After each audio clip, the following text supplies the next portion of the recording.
Hey, Crawlspacers, welcome to our ASM review show, ASM/Sinister War review. Let's introduce the panel that we've got tonight. We've got Dark Mark in the house. What's going on, Mark? Hey, how's it going? Going good. Happy Saturday night, talking comics. Yeah. and we have George. What's going on, George?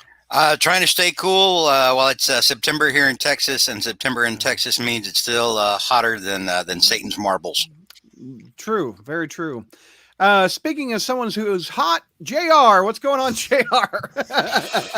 Well, just trying to overcome the fact that my entire worldview has been shattered. Why? What happened? These last couple of weeks. I mean, I can't get into spoilers, but yeah, your whole Norman Osborn view is suddenly changed. That guy behind you is not the guy you knew before this month. I may have to go into therapy, but if I do, it may be Mysterio behind it all. Oh, wow. It was Mysterio all along. That song won an Emmy, by the way. Did you see that, Brad? It did. I did. Very cool. We also have Kelly. What's going on, Kelly? Hey, I was almost wondering if I was just going to stay backstage the whole time. Nope. One by one. It was Kelly all along. It was Kelly all along. There you go. We also have Javi going to join us soon. He looks like he's running a little bit late. I got a little bit of housekeeping to go over before we start these reviews. We had a nice, I don't know if you guys, the viewers, log on to our Twitter much. It doesn't have as many fans as we do over on Facebook. And I try to stay off Twitter as much as possible. Yeah, I'm more of a Facebook dude. But Crawlspace 101 is our handle over there. And we got a nice note from a man in Italy, and I'm going to pull it up. He says, "Hey guys, I was just listening to the 703rd show and almost died laughing when Brad predicted that Spencer was going to tackle Sins Past. Can't wait to hear the gang what your thoughts are about how it was handled. Personally, I think it was handled really great. Love the show." And I wrote, "Thank you so much." So look, I got one right. It only took how long? It only took over a decade. But well, it took more than a decade for me to get one right. Yeah. We also have a voicemail line. And someone left a voicemail, and they have a question for us. So I am going to pull that up right now and play it. Hey, Crawlspacers. My name is Brian, calling from Connecticut. Oh, hold on a second. Hold on. Of course, I messed it up. Okay, here, let's get Brian going back. I can barely hear it. Now you should be able to hear it. Hey, Crawlspacers. Is that better? My name is Brian, calling from Connecticut. Just first and foremost, wanted to say I absolutely love the show. Been listening since probably 2016 now is when I discovered the show. Haven't stopped. Awesome. One quick question. Kind of curious what happened to all the old episodes, or a lot of the older episodes on Apple Podcasts, or whatever it's called these days. We used to do annual listen through all the older stuff. Annual listen through, wow. So maybe you can let me know. Take care. Hopefully I'll talk to you guys soon. Okay, so thanks for leaving us that voicemail, Brian. Here is the answer to your question. So let me get this window open. And what was the question? I was having a hard time hearing it. Oh, you couldn't hear it? It was, where are the older episodes on Apple iTunes? Okay. It was only showing 100 or something like that. Mm-hmm. And he couldn't figure that out. And I after he left that voicemail, I figured out that I had a setting or something on my host for the MP3s that it only had 100 for some reason. So now there are more than 100. Now there are 700 plus. So how do you get to the old episodes? So I am going to show you. So let's go to the crawl space over here. Let's blow this up. And if you click on podcast right here, and you click on Crawlspace Podcast Archives, the drop down, it takes you over to my host, which is Podbean. So spidermancrawlspace.podbean.com. And 712 episodes are ready for you to download. Going back to 2006 of August. They're all up there. Are they not all on I'm blanking now. Music app starts with a P. Pandora? Pandora. Yeah, they're on Pandora. They're on all the podcast servers. I'll go back and show you that. But first, let me give the phone number if you want to leave us a voicemail or a question like Brian did. 417-986-3338 is our phone number. If you look, I added a little something to the front of the. By the way, thank you to Neil for putting a new logo up there. I think it looks kind of slick. SpidermanCrawlspace.com with the new logo. But if you go over here on the right-hand side, these are some of the more popular podcast apps. So that's the direct link to the Crawlspace on Apple Podcasts, Google Podcasts, Spotify, Pandora, Apple Music, iHeartRadio, Podbean.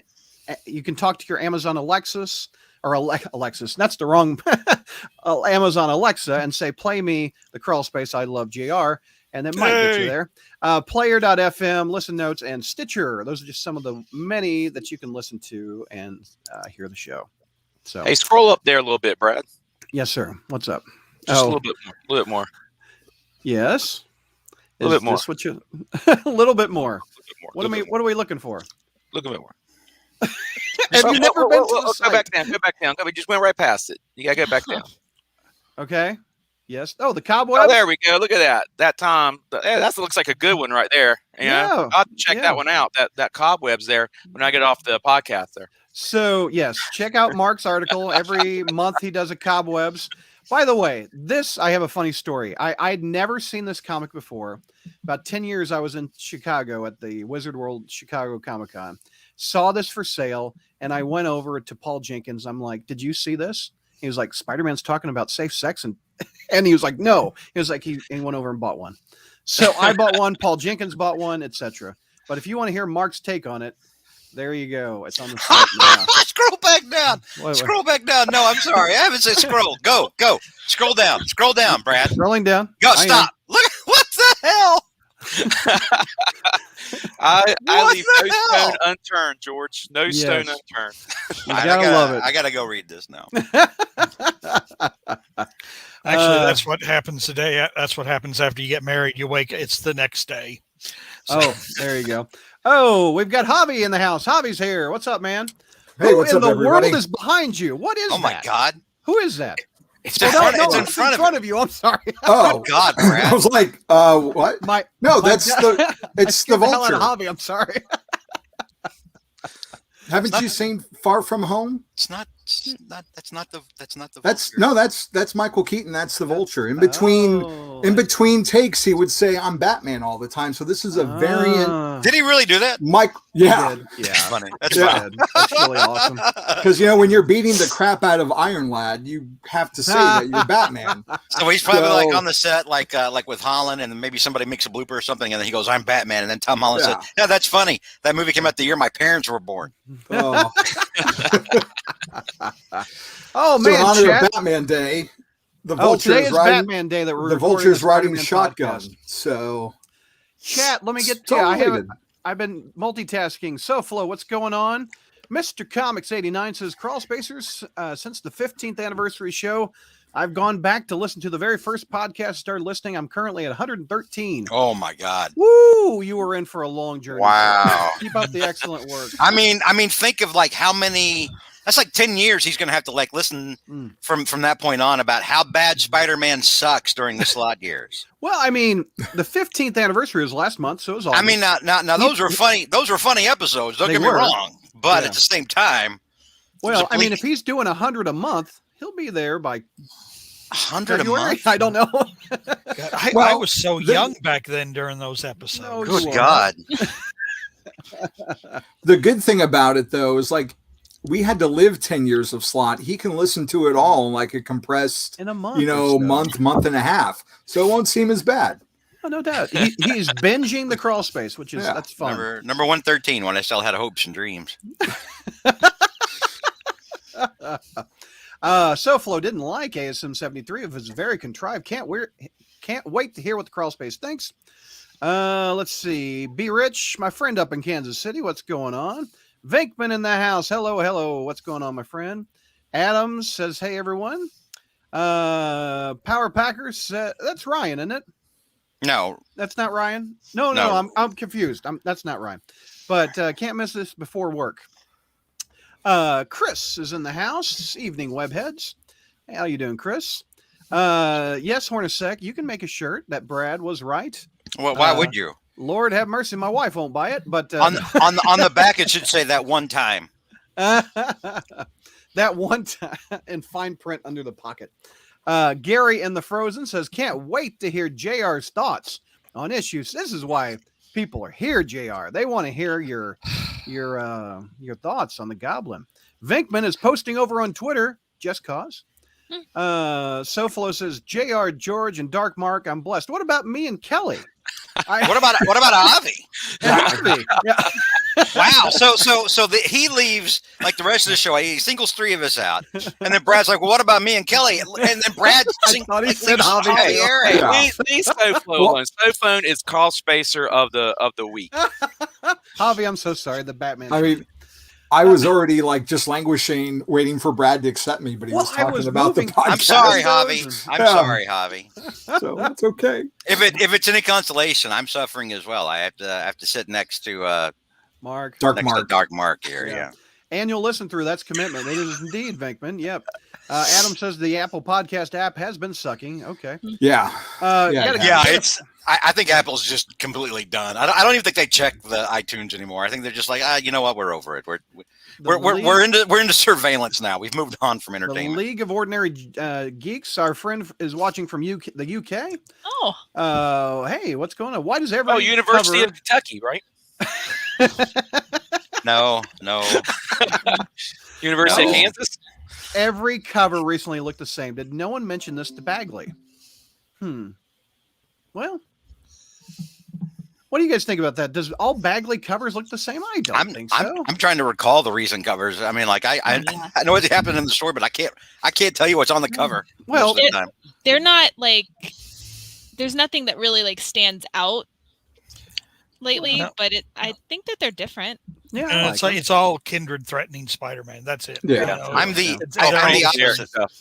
the opposite of Brad. Brad will judge a book, literally review a book and judge it by a cover.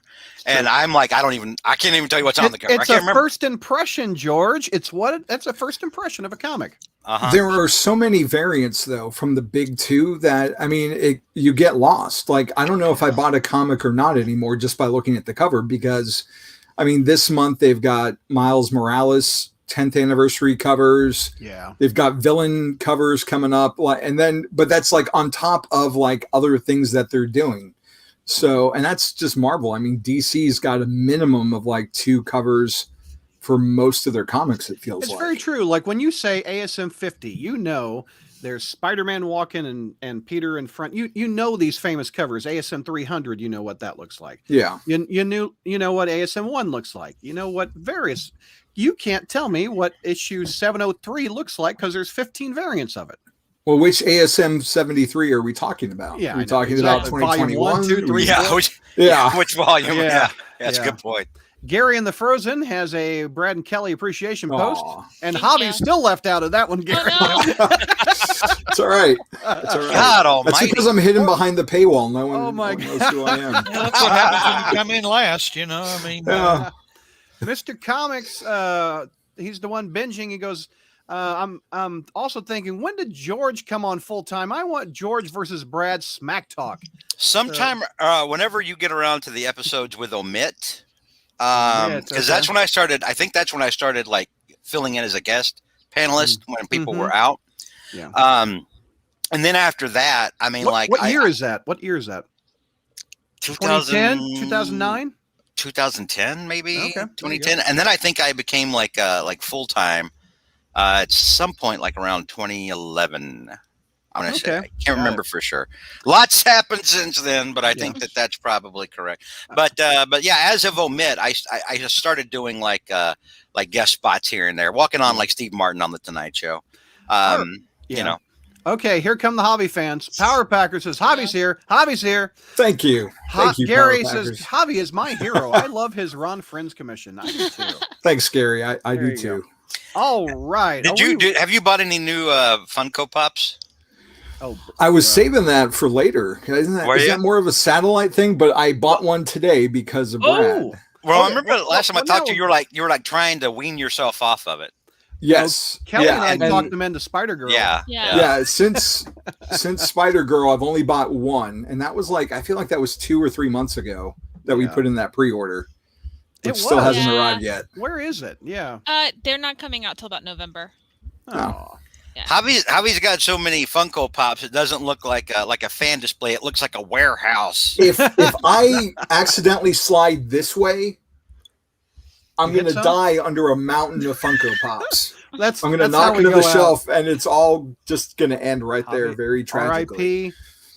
P.O.P. That would really boost the ratings, though. Can you imagine that? We could really market that. Right. Oh yeah, you'd become an urban legend. Like in 10 years, people will be on obscure sites, and there'll be like really bad video of like this tiny of you getting killed by these Funko Pops. Funko Pops. And probably you with just some sort of that clip, open up the Crawlspace TikTok, and that can be the first video of just probably boxes with falling over and over. Yeah. Probably with like teenage edgelord cutting music, just kind of looped over and over again. Yeah, we get a still image of right before they hit, and then make it into a beam. Yeah, that's the banner on the thing is right the moment of death. Like it's like so we had hobby fans. Now we have not big hobby fans. Grant Alford, by the way, get your house in order. Oh, good Lord. Nice. Hobby is my second favorite Miles reviewer. That's funny because Grant is my second favorite Miles reviewer. So Gary wants to know how you got that Ron Friends commission. Catskill. I went to his on his Facebook. He has the link for who does his commissions. It's like catskillcomics.com. And right at the start of the pandemic, I put in that I was interested, and it took maybe 8 to 10 months before it was my turn, and then I just he's got a list of how many characters you can have in color, no color, and picked. It's worth it. It's beautiful. The one you got. When you said I went, like immediately my head went to I showed up at his house. I was like, hey, are you busy? Friends? Are you busy today? I'll buy you lunch if you can do this for me. Hornacek says that Hobby has Funko Pops stacked so high they're acting as load-bearing walls. Do you He's not wrong. This room is If you can do this art for me, I'll get you a KFC meal. KFC family meal. That's his price. Real quick, Adam has said this is going to be a 3-hour podcast. I'm going to miss my date. Do not miss your date, sir. No, because Brad put in a timer. So at 9 we have to be off of here. Technically 9:29 we have to be off. Oh, but Adam, go on your date. This will be on the internet forever. You'll see Hobby die by the mountain of pops, and it'll be a great show. Yeah. Okay, let's get to it. Kelly is starting us off with Sinister War number 3. So take me through this one, Kelly. We'll have to pay attention to the covers, see if they all look the same. Yeah, we will. This isn't even Mark Bagley. It's true. All right, so Spider-Man's not faring too well when we start off this issue. He's bleeding to the point that we can see bloody footprints as he's kind of hobbling through the graveyard looking for a way out. Spider-Man's Wow, I wrote this twice. That's great. We're off to a great start on my reviews. I wrote the same thing twice. Spidey's in bad shape. Yeah, he's in bad shape, and he's not really panicking, but like he's pretty woozy when he starts hearing someone call to him, and it's Felicia, or at least it seems to be, and it looks like she's brought friends to help, Wolverine and Johnny Storm. But again, like I said, things aren't what they appear as Wolverine starts kind of going crazy and turns into the Lizard. Yeah. This seems to be just a trap set by Mysterio. And Ock, Mysterio, Electro, Sandman, and Kraven and the Lizard are attacking Peter as Kindred watches on. And then Kindred resurrects the Sin Eater again. And I had to say, I had to kind of go back because I was like, I don't remember him being put back in the grave. Yeah. So that was a little weird. Yeah, I don't remember that either. Yeah. So I don't know. I thought that was weird because I was like, that's not, because Kindred says that's where we last left him. And I'm like, but that's not where we last left him. Mm-hmm. So I don't really know. Yeah, I was confused. So I love how I have my glasses and my notes are bad. But anyway, basically you look like Kate Welch a little bit. Who's Kate Welch? Yeah. Kate Welch is she used to work in video games, and then she started working for like Wizards of the Coast. She's on a lot of the D&D live streams. She plays Rosie Beestinger, the grandma halfling. Okay. You look a little like her with your glasses. It's a compliment. Okay. I'm not being mean or anything. You look a little like Kate Welch with the glasses. That's all I'm saying. The Google search has begun now. Oh no. All right, hold on. I'm trying to get back to where I was. But basically, we kind of see Kindred saying that he's resurrecting Sin Eater, along with sending out some sends to other various places, and we don't know who that's really going towards at the time, but he's creating his own team. We kind of cut back to everybody else just really beating down on Spidey, because it kind of feels like anytime Peter's trying to get away, someone else pops up. There was the scene with the Vulture, and then he pretty brilliantly, because I thought this was funny, tied the Vulture to Stegron and let them fight it out as he ran off. Oh yeah, that's a great looking Stegron shot right there. It is a good looking there Stegron. It is. But then again, any shot with Stegron in it is going to look good. I mean, it's Stegron, but it captures the magnificence and the raw power quite well. Yeah. Especially when he's bickering with the Vulture. Yeah.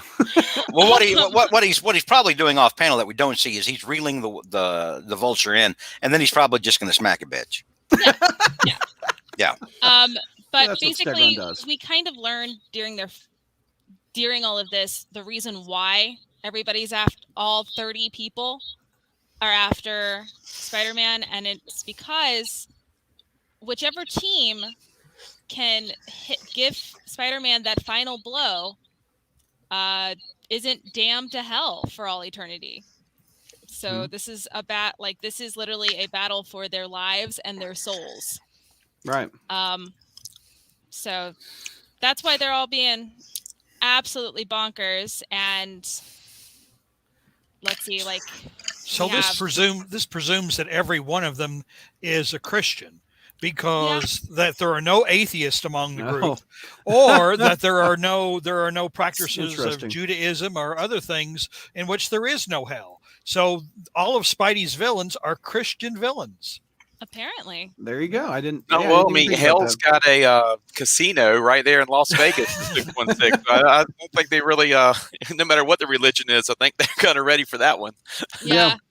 I think if like you're not like, or like if you're like non-denomination, well, not non-denomination, but if you're like atheist or whatever, and then suddenly like you truly believe that you're dealing with the literal devil, I kind of feel like maybe that puts things in perspective, and you're like, oh, maybe I've been wrong. I don't know. Yeah, I can't necessarily give every single villain their reasoning for believing this, but they believe this wholeheartedly. Reasonable people don't expect you to. Ignore these fools on the podcast. Okay. Yeah. Well, we can discuss the plot hole and pros and cons. Yeah. Let's get through the recap. Then we're gonna discuss. Trying. Yeah. So, there's Spider-Man's. Like I said, he's trying to get out. He thinks about MJ. Then there's the Black Tarantula coming in. It's just a showdown. And as he finally gets away and kind of gets a breather in an alleyway, the new team that Kindred created, the Sinful Six, show up, and that is Juggernaut, Sin Eater, Morlun, Grey Gargoyle, Living Laser, and Whirlwind. And that now means that there are 36 people trying to kill Spider-Man. Good Lord. All at once. That's a lot.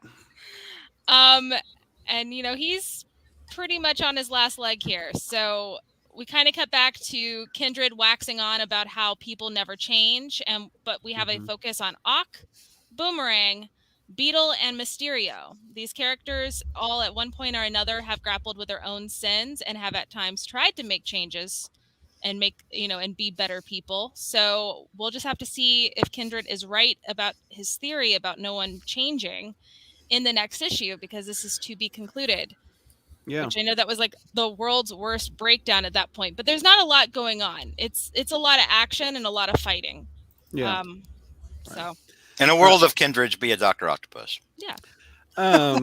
Gary in the Frozen says, "Don't forget Moreland in the back." Moreland, I back there. I said he was there. He's right there. But I'm okay with forgetting Moreland. I named everybody on that page. Yeah. Sir. You did a good job, Kelly. You did a did. good Very job. good. All right, Kelly, what's your grade on this one? B, because it's a good bridge, but B for bridge, yeah. I was more like excited to read the next issue. Yeah. Than I was this one, because this just sets it up.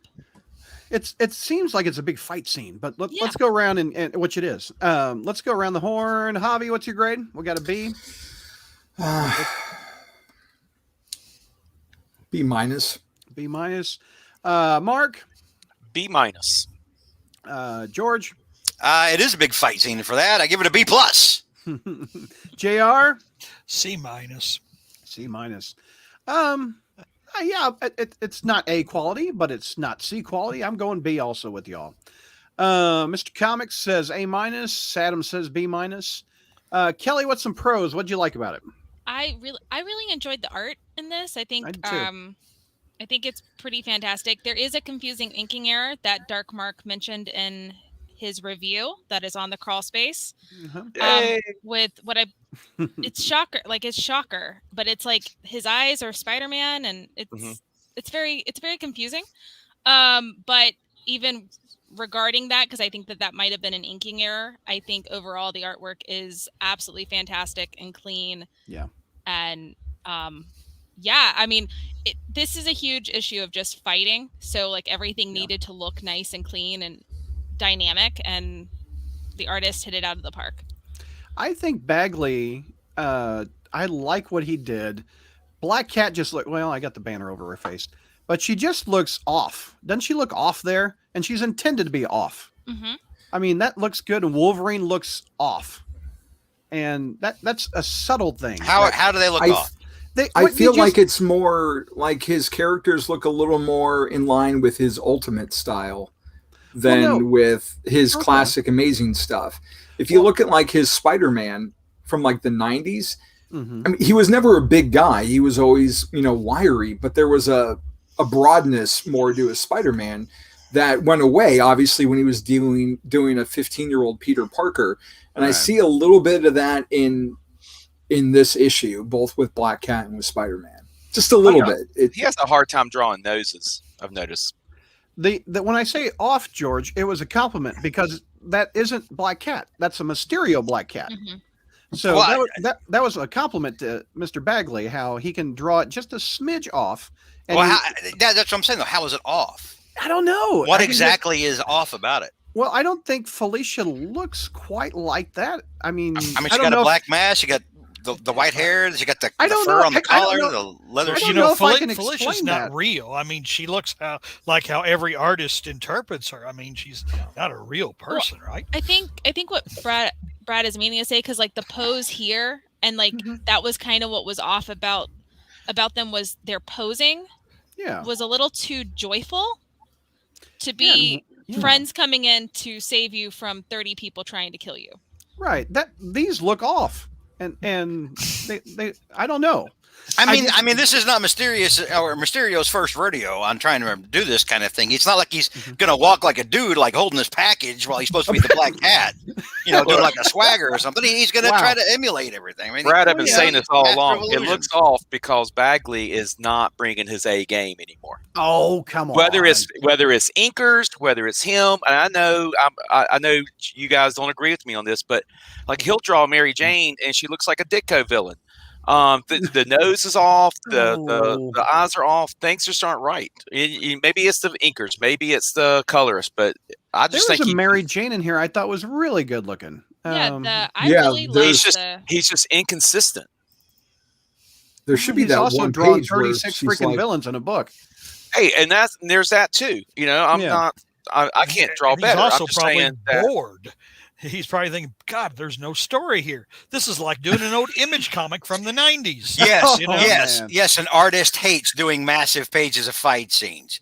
Well, there's a lot going on. I mean, this is a lot of work. This is more. This is artist bread and butter. I mean, like, what, do they want to have an issue with 22 pages, just two people talking in an apartment, like it's a Bendis comic? Look at that. That's a great I looking was going to Mary say, Jane he did right that there. already, George. And a half-faced Spider-Man. Mark, you don't like that shot? It's not fine, Mary Jane. I mean, it's okay. It's not great. Okay. That's a great looking shot. I mean, it's better than I Eric Larson. love that whole page. Baron Eric Larson, I'll give you that. I like Eric Larson, and even I'll say that's not hard. Kelly, any other pros before we open it up to the rest? I mean, honestly, I literally just wrote that 36-1 is pretty challenging, and this is a beat 'em up issue. Yeah. So. I mean, for 36-1, he does a pretty good job. He does. I'm saying, yeah. He's not down for the count yet, and that says something. Yeah. And well, I'll save this for my pros. Never mind. Yeah. Go ahead, George. What's some pros out of you? No, I mean, it's a giant ass fight scene. I mean, like, I'm the That's guy your bread that and butter, baby. I'm the guy that did Friday Night Fight for 10 years, dude. This is what I live for. No, there's just chock full of just people beating ass, and it's glorious. You got villains fighting villains. You got villains going after Spidey. You got Spidey beating ass. There's so much ass getting beaten here. It's amazing. Yeah. And so I really enjoyed it. I mean, I flat out loved it. I loved the moments where, like, he starts, using some of them against one another, like the way Kelly had mentioned, where, he kind of tethers the Vulture to Stegron, and then has them dealing with, each other while he heads off and, tries to do something else. So I like those moments. 'Cause that's one thing that, like, not a lot of artists get is like when they're drawing, coming up with the fight scenes a lot. Spidey does that stuff a lot where he, like, uses other people against other people. Yeah. And it's not, so between that and his quickness, this is part of what makes him so dangerous, really. Right. Of an opponent. But I mean, he does the best he can here. I mean, there's just way too many dudes. You throw it 36-1. That's something. I think in Spider history, isn't this the most villains he's ever fought at once? I can't think of a bigger fight. I mean, like actual named villains and not just minions. Yes, I would think so. Yeah, except in that issue 500 Fever Dream or whatever of Doctor Strange's. I suppose. Yeah. But I can't think of a bigger fight than this, George. This is where it's like literally actually happening. Yeah. Yeah, I can't think of anything else. And this is him all on his own too. Exactly. I love that too. I love that. And like one Moreland is supposed to be a tough fight for him. Don't get me started. That's a separate show.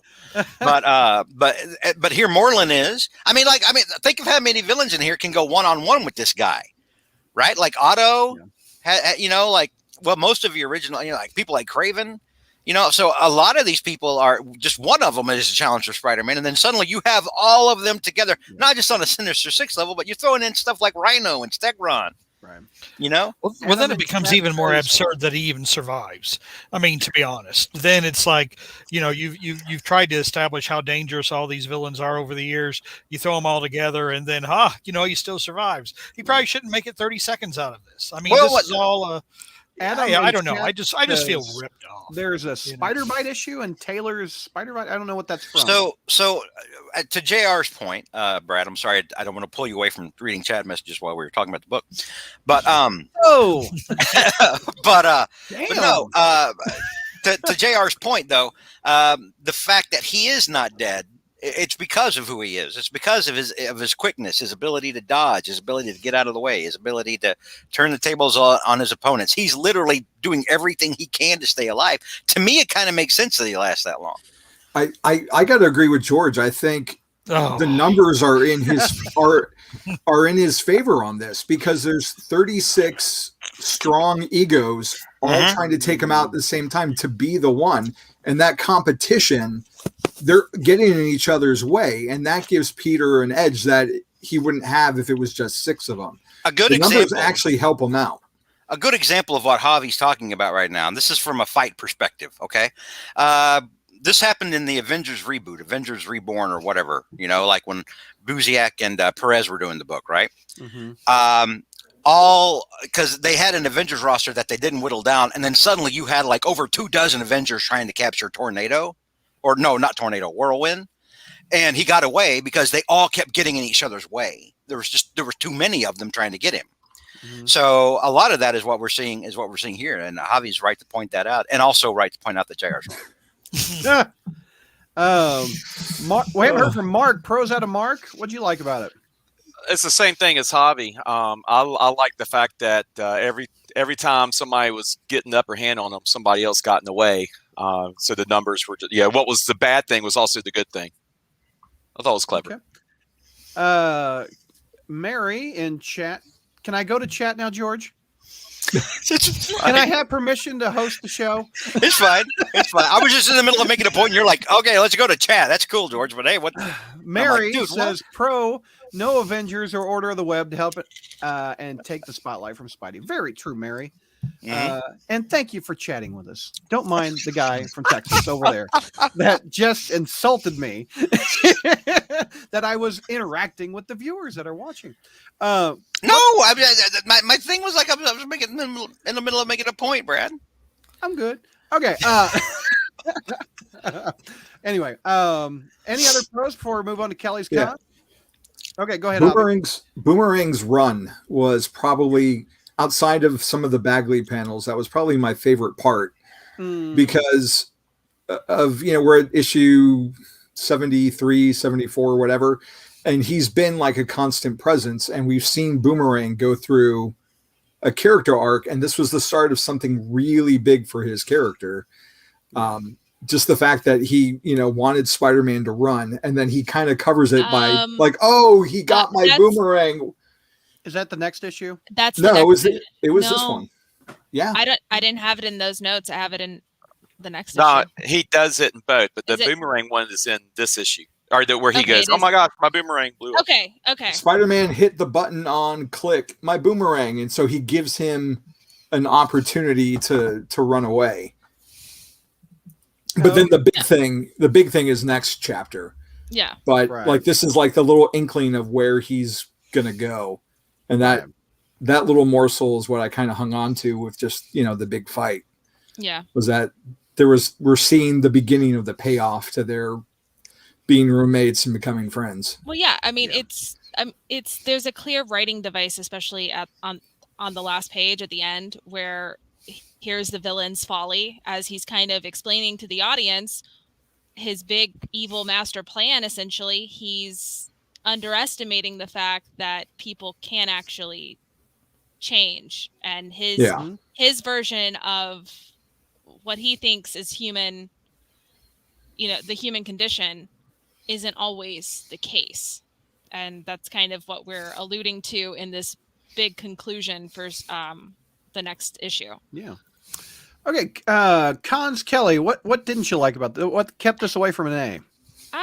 Really just, I think ultimately it's like, as much as, yes, the big action scene is needed and it's great, there wasn't a whole lot to it beyond that.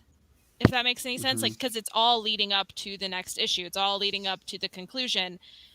And so to me, it felt like, as much fun as it is to look at it as a comic book, the story itself within this particular issue is just not really there. If that makes sense. It's great and it makes sense overall, like when it's all bound together, but trying to focus on just this issue, I can't necessarily give it an A because I'm not getting everything I would like into it. I wanted a little bit more story, just something a little bit more.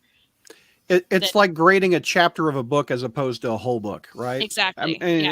It's obviously made for the trades, and this is a chapter of the trades. And and back when we started reading comics books, it was done in ones. Each 60 cents or $1 you paid, you got a beginning, middle, and an end, and some future threads. I totally get that. Yeah. I totally get that. Other cons? Anything else, Kelly?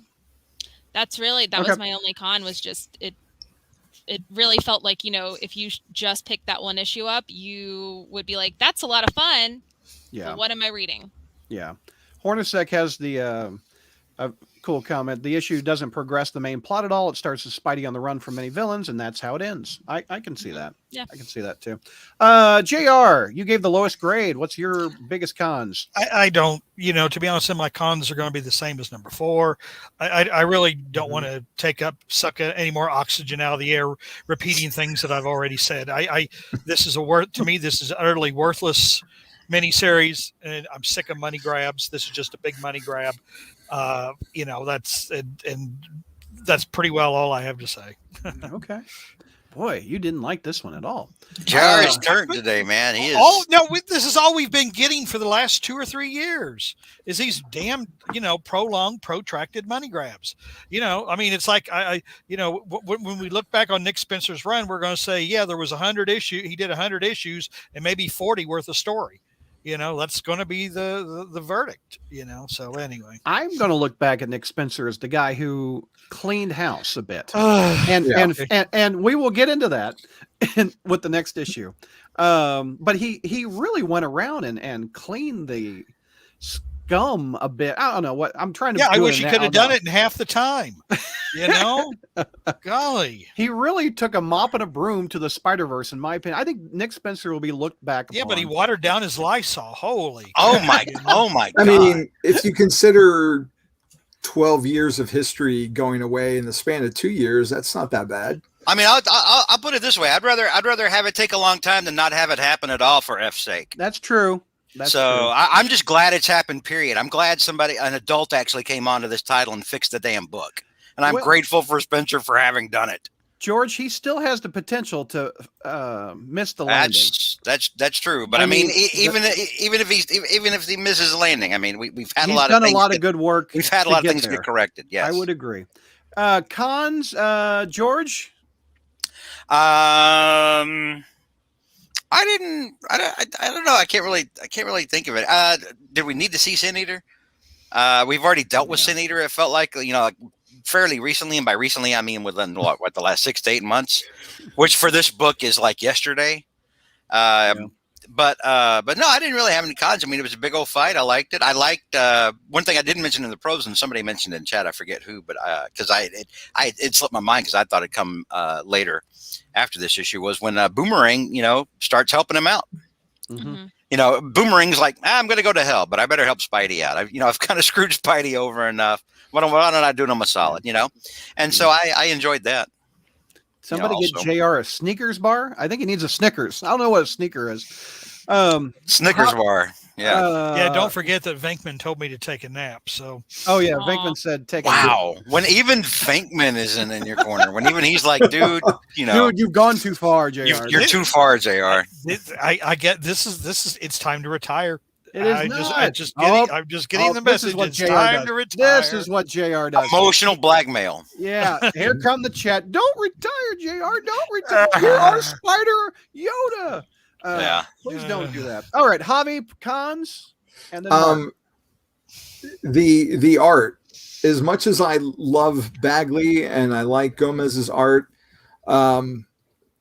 I kind of went into this storyline thinking that Bagley was going to be the sole artist, and having the 3 rotating people on this hurts it a bit for me. Right. Not as much as the next chapter is going to hurt it, or the amazing issues, but for something this monumental, it feels like Sinister War, I thought, was going to feel like more of an integral part of the story. And like Hornacek was saying, this is like the point SW issues, basically. It just, the first issue was great. And for me, it's kind of fallen off a bit. And having the rotating art, like they didn't put the time in to just work it out in advance to have one person take care of everything and make it look more consistent. And that kind of hurts it for me. That's why I couldn't go, beyond a B, because for me, the even though they tried to blend it in to like, okay, you're handling this part, Bagley's doing the fight, it left me a little unsatisfied. Yeah. Mark, cons? I didn't like their motivation. Where do they think they're going when they die? So it's like, if you fight for me, you won't go to hell. But really, I don't really get where they're gaining anything. Well, the whole point is like whoever actually kills him is going to be like Kindred's right hand person, I guess, or whatever, when he takes over the world. I don't really know. I don't know what. Yeah, I don't know what. They're going to end up in hell anyway. So I don't think religion has a lot to do with it in the Marvel universe when you've got a god of thunder and there's like a hell realm all on its own that has nothing to do with who or what you believe in. To me, it could just be this is a dark dimension that they think they're going to get banished to, whether they believe in where do they God think or they're going not. to go anyway when they Well, die? I mean, if they don't believe in Yeah. any of that thing, they at least know that there's been better. proof. They've already got a centipede in their head. So you just say, whoever doesn't kill Spider-Man, I'll have the centipede eat his brains out, you know? Yeah, that There you go. Yeah. Okay. Now they all have a good good. reason to do it. That's good. Kind of like a Suicide Squad.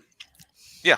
Yeah, the But thing will blow up if you don't do what I tell you. I think the reason it's the other way, though, is because Mephisto's involved. I think that's going to play into it at the end. Oh, yeah. All right. We are moving on to Norman Osborn Rewrite History. All right. Let's go to JR for this one. ASM 72. We weren't just going to go to Sinister War? Oh, okay. All right. Yeah. Well, this one came after Sinister War 3. Oh, all right. Is what I understand. So All right. ASM 873. All right. First off, Look at him wind up. Here he comes. Yeah. All right.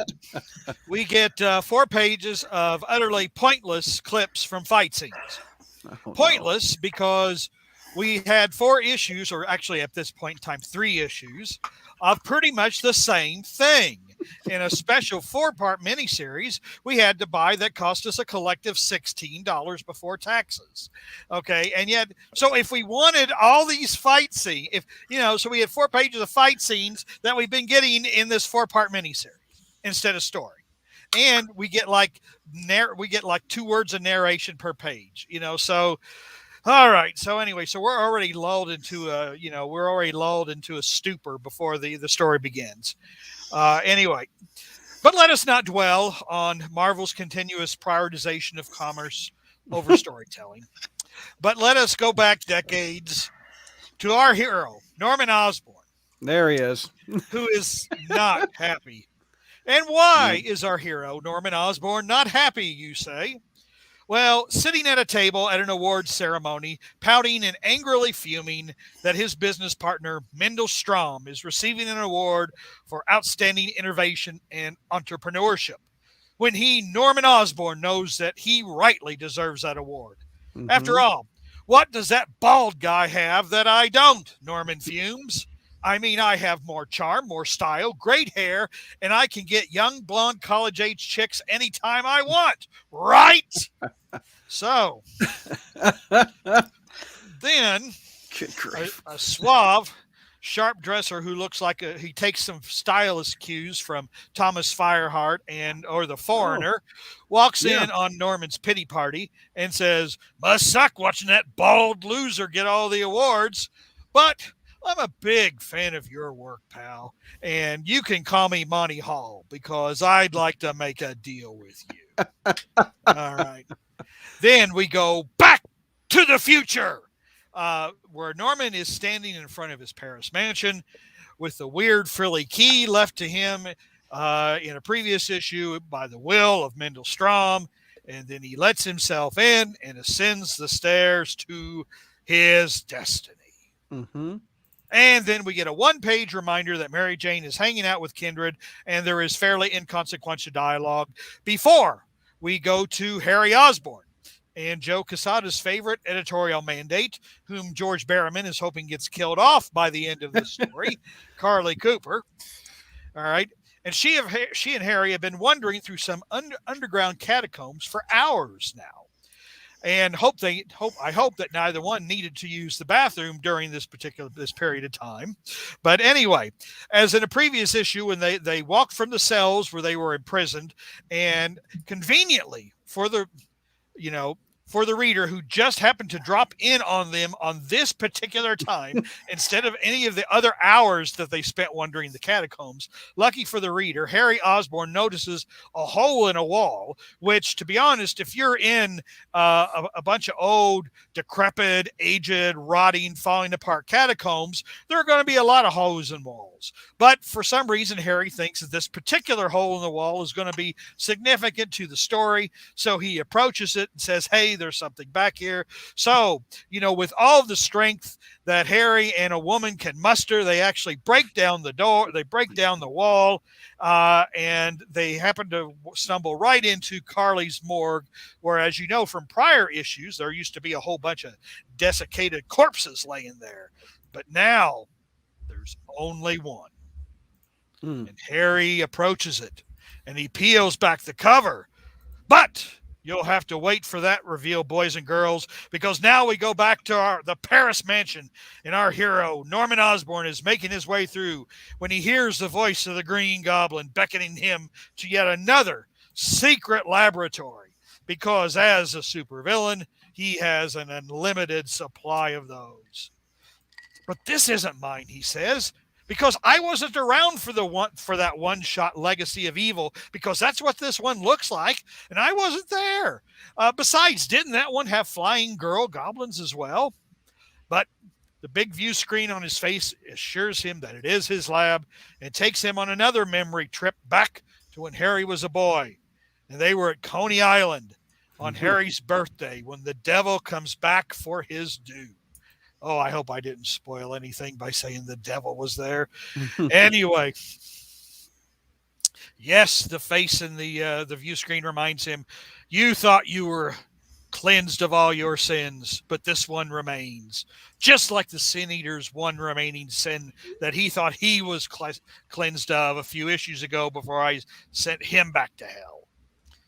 Norman remembers what he's done. And then he does an imitation either of Kevin from Home Alone or The Scream. Hold on, I got to look at this. There you go. Yeah. Or maybe that's the face that I made when I woke up one morning in a hotel room more than 30 years ago, and there was a woman in bed next to me, and I asked who the hell she was, and her reply was, "Your wife, you asshole." Oh my God! So you Jeez. talk about making deals with the devil. Now you see why JR hates everything, like literally everything. Well, that's because about 30 years ago, the devil came to JR and said, "Hey, I want to put you on a podcast." Yeah, around 2006, maybe. Anyway, go ahead. That was JR. I guess I was the devil, wasn't I? Yeah, but I always thought devils had hair. I mean, No, so that's therefore, this I one. guess Kelly? maybe that was. What were you saying, Kelly? I was just saying, if someone showed up 30 years ago to JR saying, "I want to put you on a podcast," I'm pretty sure no one knew what that meant in 1991. That's probably true. My analogy sucks. I'm sorry. Here, Adam says JR's this, narrative ladies took a and dark gentlemen, turn. has been your host for all of these years. So, anyway, and as we're at the Osborn home, where the foreigner / Thomas Fireheart archetype changes into the identity we knew he was all along, Mephisto. He explains how this bargain is going to work because, yes, boys and girls, Norman Osborn himself, just like Peter Parker, just like Otto Octavius, just like Johnny Blaze, made a deal with the devil. Man. For Norman, the bargain was for fortune and glory, and the price was the soul of his firstborn son. And so we see flashbacks of Strom being arrested, of Norman becoming the Goblin, and of Harry's rise and fall. And the face on the view screen switches from Norman's to Harry's in time for Harry to utter his catchphrase of evil. Gotcha. And before our climactic conclusion, where Kindred is with Mary Jane, he tells her that he's not quite who she thinks he is. It's time for her to learn the truth. Kindred takes off the mask. We see a horrified Mary Jane, but what can be so horrific? Because Kindred is Harry, isn't he? Isn't he? To be continued. To be continued. Okay. I can't wait for this. I've been waiting weeks. All right, JR, your grade on the rewrite of Norman Osborn's history. I have to, this. He's going to love it or hate it. I was afraid of. People are thinking, oh, what's JR going to think of this? And I almost have to give it an incomplete one because we've had so many twists and turns and been going on. I mean, it's like, I'm going to wait till the story's over. Okay. But as far as the, what I think, I mean, is it unusual for, I don't know that it's a really, I guess it's a rewrite of his history. But then again, this was a guy who was dead for 20-something years, and we saw his body in issue 123 being carted away, and now he's still alive. So the fact that, he made a deal with the devil too, okay, not a real surprise.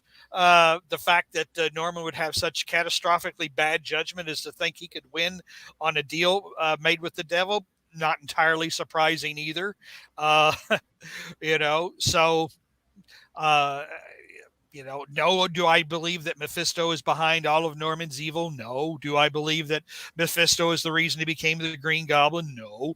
The devil only, I don't think the devil necessarily does anything for you. I mean, I think that's part of what the devil's gig is. The devil is like doing business with the Chinese government or whatever. You think you're bribing them you think you're bribing them and they're going to give you what you want, but they won't. And they don't, and the devil does, so, that the fact, I think people expected me to have some kind of uproar, and it's just, no, it's just, to be honest, I'm almost numb, almost numb to it. So I give it an incomplete. I just want to wait and see how the rest of the story unfolds. Do you like the everybody concept? Just sighs with disappointment? Yeah, I'm trying to take the Power Packer goes George's face. What's wrong with my face? Well, you're just. I'm listening to JR.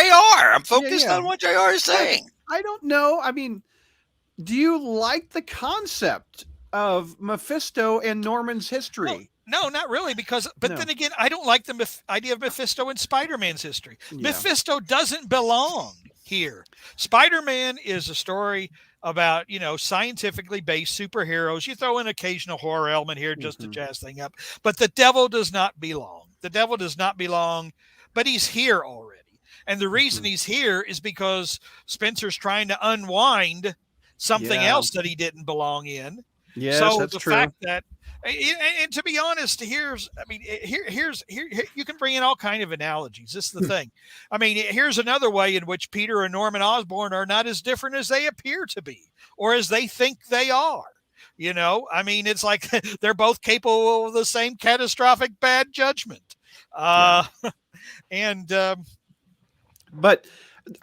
my question to you, which I've wondered, do you think this makes Norman less special? No. Like you don't? Like, I think Norman by himself is evil enough. Right. By himself, he doesn't need the devil. No, he doesn't. But I understand why. I agree with what you said. I understand why the devil is in the story. Do you think Norman would give does this explain why Norman has been so mean to his son throughout the years? No. Does this help that at all? No.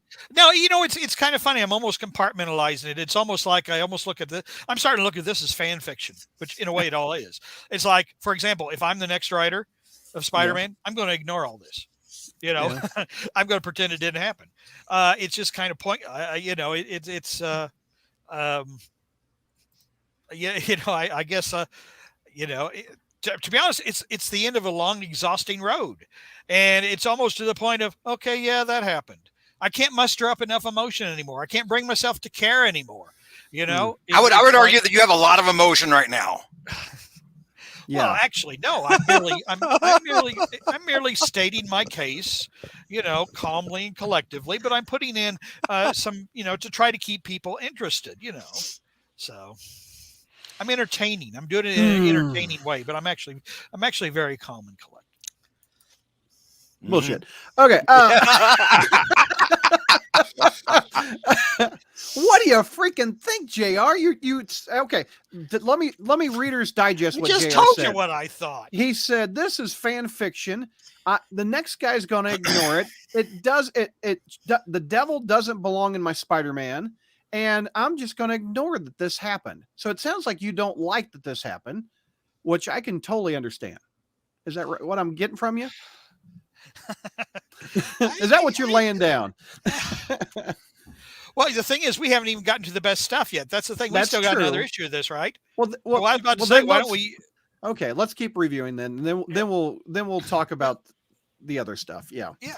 Okay, open it up to the panel. Well, Hell, I didn't even get the grade. I got an incomplete out. I've never had an incomplete on a comic before. Yeah, all right, we got an incomplete. I've had an FU from George. We've had 700 issues or 700 podcasts, which you just referred somebody to. I'm pretty sure we've had an incomplete. We've had FUs. We've had lots of incomplete. We've had lots. Ashley's handed out incomplete. I think Stella used to give incomplete. Stella gave a Z once. I don't even know.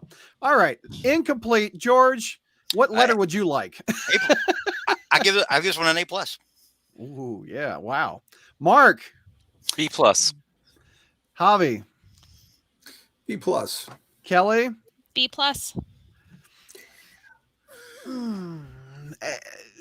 B+ also. I can't go with full A because the art's not the best. And the cover. No, I'm just kidding. No, the art took it down. But I don't know. I read it. Here's what is pulling me two ways. I'm intrigued by Mephisto being involved in Norman and Peter's life. I'm intrigued by that. Makes me want to read more about it. Well, yeah, because it's like there's this connection between the two of them now. I mean, there always has been. But they're in a way their destinies are so intertwined in ways that they aren't even aware of. So I would say if there's something that's positive about that, this story is helping to explain that. Is just that unlike other conventional supervillain relationships, there are ties between these two that are deeper than these guys are closer to each other than most people's families are. So all right, pros. JR, what's your pros? Okay. What's my pro? Pros. It is kind of nice to see that Harry is not so much a victim of circumstance anymore. That actually he's in a way in death he's taken control of his life. He's taking control in death that he never took in life. In a way, that's a good story. I like that story. Also, the fact is now, he realizes like when we were talking about Child Within, it was all Peter's fault. It wasn't his dad's fault. Now, now Harry's. It's funny. Harry knows exactly what kind of man his father is. There's no more self-delusion. There's no more, putting more of the blame on Peter than anybody else. No, he knows what his father is. He's accepted. He knows what his father is. His father is a bad man. His father is a very bad man. And it's time that it's time that his father pays for his crimes. So it's kind of nice to see Harry man up in death in ways that he never manned up in life. When I read this, I wondered if it was out of character for Harry to do this, and I wondered your opinion on it, JR. What is it out of character? He always was kind of a bit of a loser. He couldn't do anything right. He couldn't live up to his father, etc. And that kind of built up an anger and resentment in him. That finally, one that ultimately cost him his life. But also he was in a bit of denial too. He all of these things he knew. He just was in denial about them. Right. So, okay. Let's open it up to the panel. Pros. Kelly, what's a pro? I kind of agree with JR on a lot of the story with this. I actually like the colors to throw. I'm sure Neil is listening and screaming, but I actually really like the colors in this issue. And I didn't have too much of a problem with the art. I don't know. I think ultimately, more than likely, Mephisto had to be involved with the Osborns and with this story so we can get to the conclusion that we all feel like is going to happen and how One More Day is going to be fixed. But it's, I don't know. Like, it's a B because it's at least entertaining and we finally got a story. We finally getting some answers. But yeah, I don't know how I ultimately feel about Mephisto being involved at all. And I agree. I think ultimately my answer to this is incomplete. To be continued. Yeah, incomplete, but also just more like Mephisto shouldn't be like the devil shouldn't be in my Spider-Man comic. True. It was 10 years ago, so I can totally understand Spencer doing this route to try to fix it. But again, he could flub up 74. He could totally mess it up. Javi, pros. I get what everybody's saying about Mephisto and how he doesn't belong. And and they definitely have a strong point on that. But I think back to an old Todd McFarlane interview where he was talking about creating Spawn. And for him, like, well, who's the biggest villain? Trying to think of who Spawn's like Joker was going to be. And he's like, well, the devil is. Mm-hmm. And that made him create Malbolgia. Like, Malbolgia represents the devil. If Spawn can be the greatest villain in creation, then Spawn, therefore, is the greatest hero. And so to have Mephisto be behind so much of this, because now Mephisto's involvement doesn't go to One More Day or maybe Amazing 274 or 275. It goes back to the early 60s now. It kind of makes him like, the retcon. He's like the architect of a lot of stuff for Spider-Man. And one of the problems that I've had with this title since One More Day is the fact that Peter made this deal, but nothing. He didn't get the repercussions of it. He didn't get the Johnny Blaze saved his dad, and then his dad died of cancer a week later. So that's always been an issue with me. And because it's Batman Day, a year or two ago, I did a podcast on the Batman Book Club where I talked about Batman R.I.P. And I mentioned in this story, there's a character, Dr. Hurt, who's kind of trying to pass himself off as the devil and trying to tempt Batman to join his side. And why I love that story so much is Batman does not compromise. And because he won't, he looked the devil in the eyes, and the devil had fear in his own eyes. And I love that story so much because it's such a contrast to One More Day. So for me, I totally get what JR and Kelly are saying, and I agree with them. But at the same time, I like the fact that this has just become so much bigger because of this. And it reminds me of, I forget because it's been a while since I've read it. Is it the Spec issue in the Revelations trade paperback when we find out for the first time that Norman Osborn's alive and he meets Allison Mongrain on the pier, and you're like, oh my God, the only person who could be behind the 90s Clone Saga is Norman Osborn. Like, that's what this issue reminded me of. Like, all of a sudden I was, a teenager again in the 90s, and I got excited by it. Yeah. One question for you though. The issue we're not reviewing, which is ASM 74. Do you want Spider-Man and Mary Jane to realize that the devil took their marriage? Do you want him to constantly be reminded of her? How do because that would be Spider-Man looking in the devil and he won. Oh, well, he didn't. He did lose, but he. Yeah, I mean that's what Harry or Kindred has been telling him this whole time. That there's a sin that Peter doesn't remember. Right. Like, whatever the outcome is, I want, whether they get married again or it magically gets reinstated, whatever that is, whatever the outcome is, I want them to acknowledge that the story happened and not, well, a bird got in the way of us getting married. Yeah. Yeah. And if he has to live with the consequences of that, I mean, that's Spider-Man. That's true. Spider-Man makes mistakes and then learns from them and tries to do better next time. Yep. Mark, pros, sorry. Well, I have two things, and they'll be both my pros and cons. I don't have anything else to say about the issue. I don't mind Mephisto being a part of it because, one, I think Hornacek said it as well on one of the chats. Mephisto didn't make him the Green Goblin. Mephisto just paved the way to make it easier for Norman to do what Norman was going to be anyway. Mm-hmm. It's not like Norman got all his powers from the Green Goblin. It's not art from Mephisto. It's not that he got his serum from Mephisto. It's just that he just opened the door for him. And the other thing I don't mind about Mephisto being involved here is we have an unreliable narrator. This is AI Harry. AI Harry cannot be trusted for anything. I mean, how many times we had gotcha written in the last 10 issues? That's good. There's nothing that we are being revealed here that we can hold as canon. And maybe that's what happened. Maybe not. We don't know. And I like that. That's a pro. I like having unreliable narrator. Unreliable narrator. Yeah, that's true. And not to butt in again, but that was the nature of my incomplete.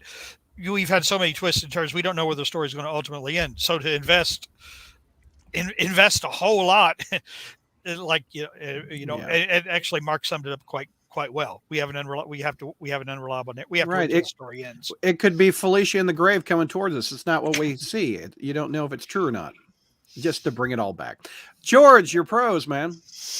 All right. So I do agree that, yes, let's get Mephisto the hell out of our Spidey comics. True. At the same time, I think that this is happening so we can get Mephisto the hell out of our Spidey comics. Yeah. You see what I mean? Because, I mean, you at the end of the day, you got to fix one more day. It's clear that's what Spencer wants to do, or is trying to get us to as close as possible. So in that regard, Mephisto's got to be part of the story. Now, I'm going to disagree with JR very, very vociferously for the first time. Ooh. In that, because he said there's no difference between Norman or Peter. They're both making deals with the devil. There's a world of difference between Norman and Peter. Mephisto came at Peter when Peter was at his lowest moment because of what was happening to a family member. Mephisto came at Norman in a way that makes sense for Norman, because Norman is a fractured, shattered, weak little man in the inside, and so that kind of thing is a prime target for someone like Mephisto. It makes way more sense for Mephisto to have made a deal than it does for Mephisto than Peter to have made one with Mephisto. It makes way more sense on Norman's end than it does on Peter's end. So when I saw that, I didn't even bat an eye. I was like, yeah, that tracks. Especially given the track record. I mean, think of how frustrated Norman gets, because he can't take down Spider-Man over the decades. He's got a better track record against Spider-Man's friends and loved ones than he does against the actual hero. Except, I don't know. I mean, he's never killed him in that regard. Hell, Otto's probably got a better record against Spider-Man than Norman does. So yeah, it makes sense to me that Norman would do this, and that Norman would give up Harry, and it explains a lot how Norman's kind of been pretty much like a dick to Harry, or at least not putting much stock into Harry. I mean, like for most of the character's history. Mm-hmm. For me, a lot of stuff suddenly made sense, and I was like, maybe Norman's been like holding Harry at bay all this time because he knows he's not going to be around long, and he's going to go down to Satan Town. Yeah, he doesn't want to get close and feel that pain. Exactly. What he did. Exactly. And also, it makes sense from the villain standpoint for Kindred. Suddenly, Kindred, he dies. Suddenly, he winds up in hell. And then like suddenly that makes more sense that suddenly he's aware of what Mephisto did with Peter. So a lot of this to me made sense. I didn't think any of this was out of the realm of possibility for Norman, or was out of character for anything like that. It made sense on Norman's side. Before we go to cons, Mary has a question in chat. Do you guys have theories as to why Mephisto wants Harry's soul, and is this connected to Mephisto wanting Mary Jane and Peter's potential child? Well, I mean, normally, like Mephisto makes like with other people that aren't Norman and Peter, Mephisto makes a deal for your soul. Mephisto didn't do that with Peter Parker. He said, "I want your marriage," and then he didn't do that with Norman. He said, "I want your kid." Yeah. So, what, Kelly? Yeah. Well, I was just gonna say, like George says, like Mephisto wasn't out to get the potential child at all. Like that, it was the marriage. Right. It had nothing to do with their future. And that's something that like I'm constantly being asked about when it comes to, baby May, or even when someone brings up baby Annie or whatever. Yeah. Because a lot of people connect the two, and it's like, I don't think you guys realize that like that had already happened. Like the baby was already taken, and Norman put him on international waters. Now, I would have liked to have seen, if we wanted to tie that back, was that a part of the deal with the devil?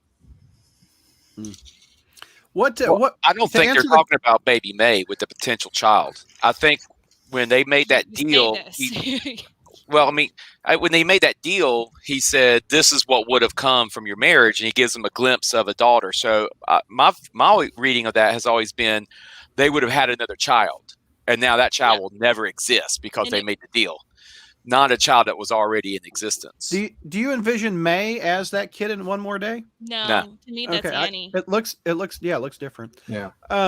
What's attractive about Harry's soul though? Mephisto's playing chess. Yeah. I mean, that's kind of what we're getting at, is that he's been playing chess this whole time, and Peter's not even aware, and he's playing checkers. I mean, every little thing then it is a manipulation. You know, you're moving a couple pawns here, a couple pawns there. And, you know, all these things that Norman has done to Peter have worn on Peter over the years to where, you know, maybe that helped play into his decision, because he couldn't lose Aunt May after losing Ben and Gwen and Captain Stacy and Nathan and just on and on and on and on. Harry, you know, it all built up to a crescendo. Maybe that's part of like the big plan for Spencer's, to see that, you know, it was Mephisto all along. Oh, there you Brad, going back to Mephisto and how this makes sense for him. I mean, Norman did the same shit with Carnage. I mean, it's not a literal making a deal with the devil, but it's more or less the same. Yeah. You know, so again, for me, all of this tracks with Norman. With what we know of Norman. Again, it's an example of Norman, and that's why I wasn't. I think people were expecting me to say, "Oh, it's so out of character," whatever. Norman has a history of making catastrophically bad judgments, and of thinking that he can control things that he can't control. And, you know, to be honest, the question about what does Mephisto want with Harry's soul or whatever, or what would he want with Peter's marriage, that's not kind of missing that's not what Mephisto, or that's not what the devil's deal is.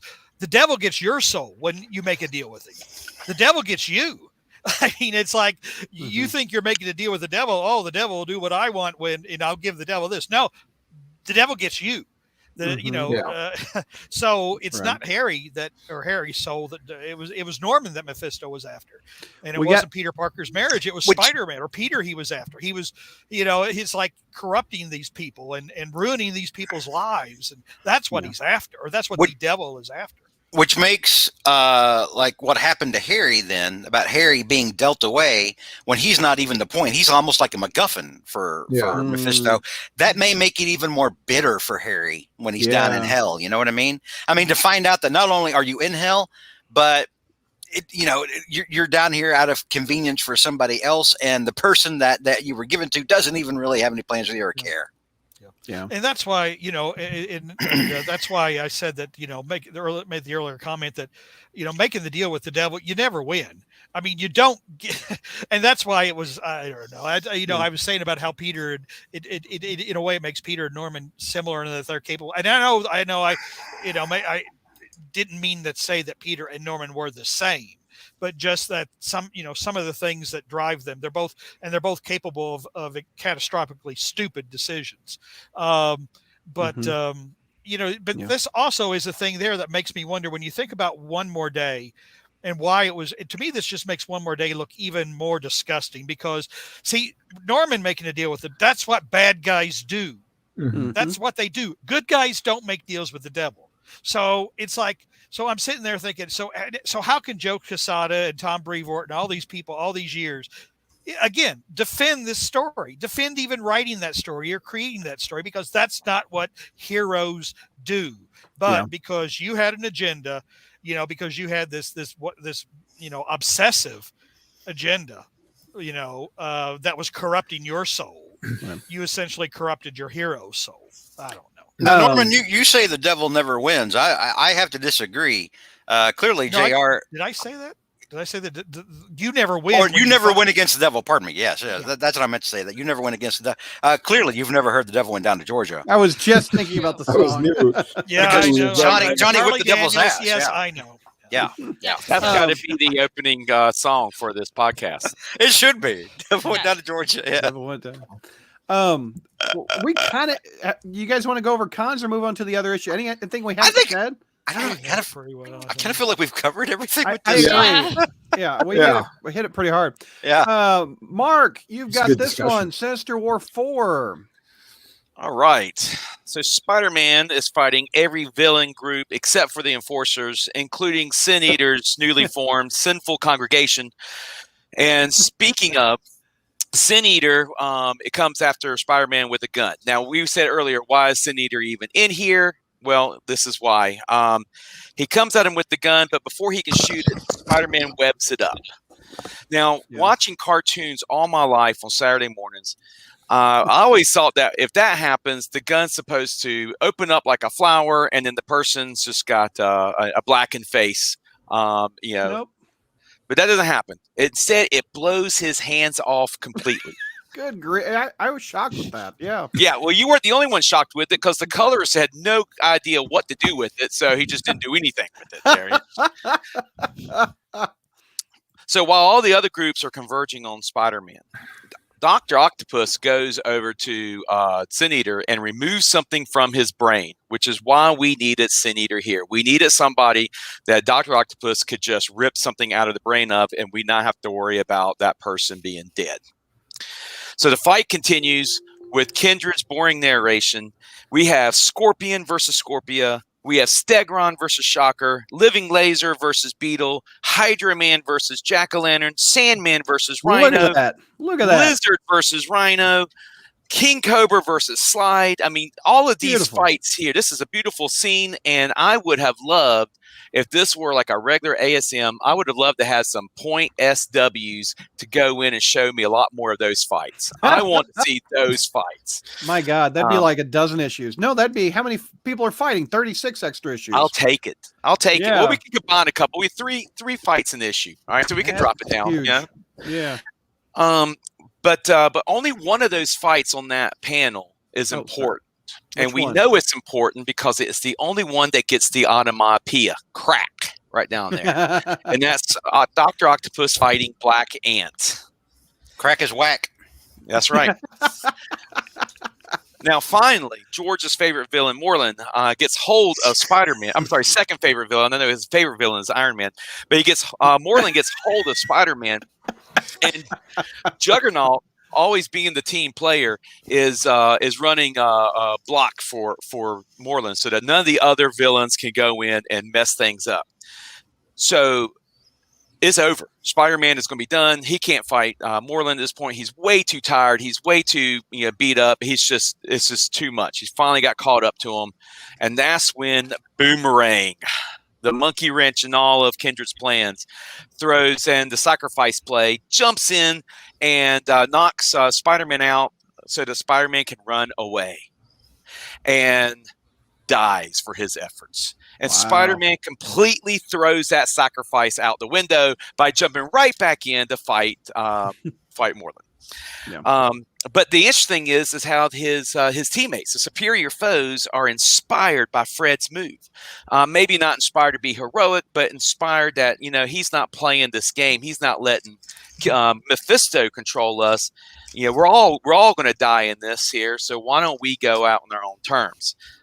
And so they just start fighting on Spider-Man's side. So Spider-Man says it's like 7 versus 30, but I think we missing Boomerang. So it's 6 versus 30. It's still not good odds. But while all that's going on, and while Spider-Man is slowly getting caught again, Dr. Octopus is using Black Ant's helmet from that fight scene, that big panel that we had. And he uses that helmet to explode all the centipedes, which knocks everyone unconscious except for Doc Ock for some reason. I'm not quite sure why Doc Octopus didn't get knocked unconscious with it. But that means, and just to spite Kindred, or because there's a hero still inside Octopus somewhere, he lets Spider-Man go. Then we go to with a really awful art panel. Then we go to Doctor Strange and Mephisto, still in Mephisto's casino, which throws this as a time kind of issue here. How long have they been sitting there watching this? Yeah. Mephisto says he lost the bet, and he makes this weird saying, I guess the house does sometimes lose. Mm-hmm. But we know the house doesn't lose. We know that Mephisto is planning, he's got alternative plans, or he was counting on this. You don't bet against the hero. We even know that from the Flying Fortress that Chance has. You don't bet against the hero. You just bet how long it's going to take the hero to win. Right. And so Mephisto acts like, oh, well, you got me.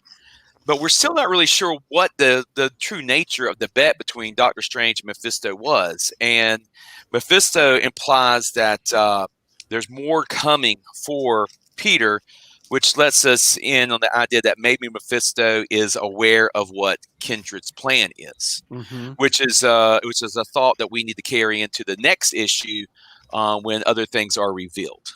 Okay. So what is your grade, sir? B minus. B minus. Okay. George.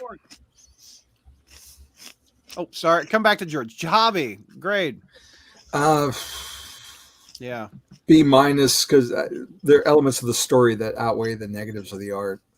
Okay. Kelly. B minus. JR. I gave it a C. A C. I will give it a B, mainly because I like the Fred sacrifice a lot. I mean, that. Well, I'll go into that more. George, your grade. I give it an A minus. A minus. Okay. Mark, pros. Well, I mean, you got lots of villains. That 2-page spread with all those fights going on there. Oh yeah, that was I love that. I mean, that's what. Yeah, it's you have Spencer writing villains and just plain just villains. I mean, that's my wheelhouse. I like that. Yep. That whoever gets that original art, if Bagley sells it, I mean, that could be a poster in itself. I just love it. It reminds me very much of John Romita Jr.'s giant. 500. What was it? ASM 500 fight thing. That reminds me a lot of that. But that's a great shot, and it has an onomatopoeia like you like. Yeah, right. And it's well placed. It's a well placed onomatopoeia. Any other pros? Well, you got to get. Well, I like Fred the sacrifice. Thing, but you want to talk about that one, so I'll leave that one for you. I mean that gives the character an arc. I mean, he redeemed himself. He died a hero. And if there's anybody's going to be that kills Boomerang, Spencer needs to be the one to do it because for all intents and purposes, Boomerang was really nobody before Spencer wrote him in Superior Foes. Very true. Very true. I just thought that was a nice ending. If we're going to kill the character, let the guy who defined him. I mean, Stan Lee created Daredevil. I think Mark Miller, I apologize, Frank Miller defined him. And Frank Miller killed what am I going to the dark Daredevil podcast? I'm sorry. But the creator, I don't even know who created Fred, but Spencer did more with Fred than the creator did, I think. Oh yeah. And we have a lot of potential for Kindred in here because he seems like he is really upset that the Superior Foes turn and go against his wishes. I mean, he's like really upset about that. And I'm not quite sure why, because he's already shown he can kill Spider-Man and bring him back at a whim, unless maybe that's all smoke and mirrors. Because otherwise, why does he care who kills Spider-Man? Why does he care, how many villains he needs to have? Why doesn't he just, I mean, then that seems to make sense, but there's got to be a reason for it. And I'm really interested to find out what is it that, why is Kindred so worried here? All right. What's some other pros we haven't mentioned yet? I can go if you want me to. Go ahead. So, number one, love the fight stuff. I didn't have a problem with the artwork. I mean, well, here's the thing though. For me, when I'm really into the story, when I like the story, a lot of times I don't notice artwork that other people would be like, oh my God, the art. And I'll be like, oh, what? I dig the story. So I didn't have any problem with the artwork. Lots of action, of course, but the two biggest things, number one, Fred goes out like a hero on his own terms, the same way, not somebody else's bitch. Yeah. And then when he goes down, then his team realizes, you know what, if we're going to go down, let's do it. Let's do it on our own and not be Kindred's bitch, Yeah. So I really enjoy that stuff. I like the fights where the villains were turning on one another. I love the stuff with Dr. Octopus.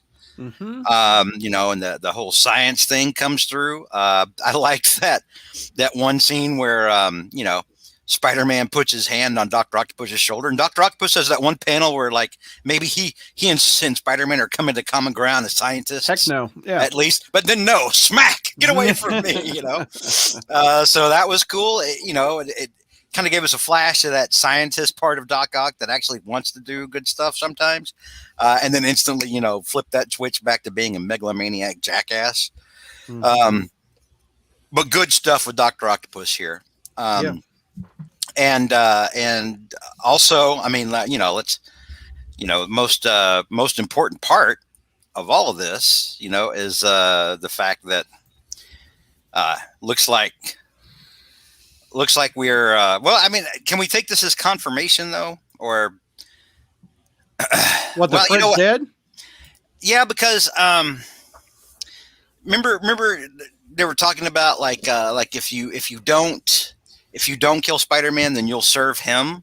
Maybe Fred comes back as a demon or something. I don't know. So we'll see. But I honestly, as somebody who's enjoyed Fred, good ending, isn't it? I kind of think this is probably a good way to end Fred. I agree.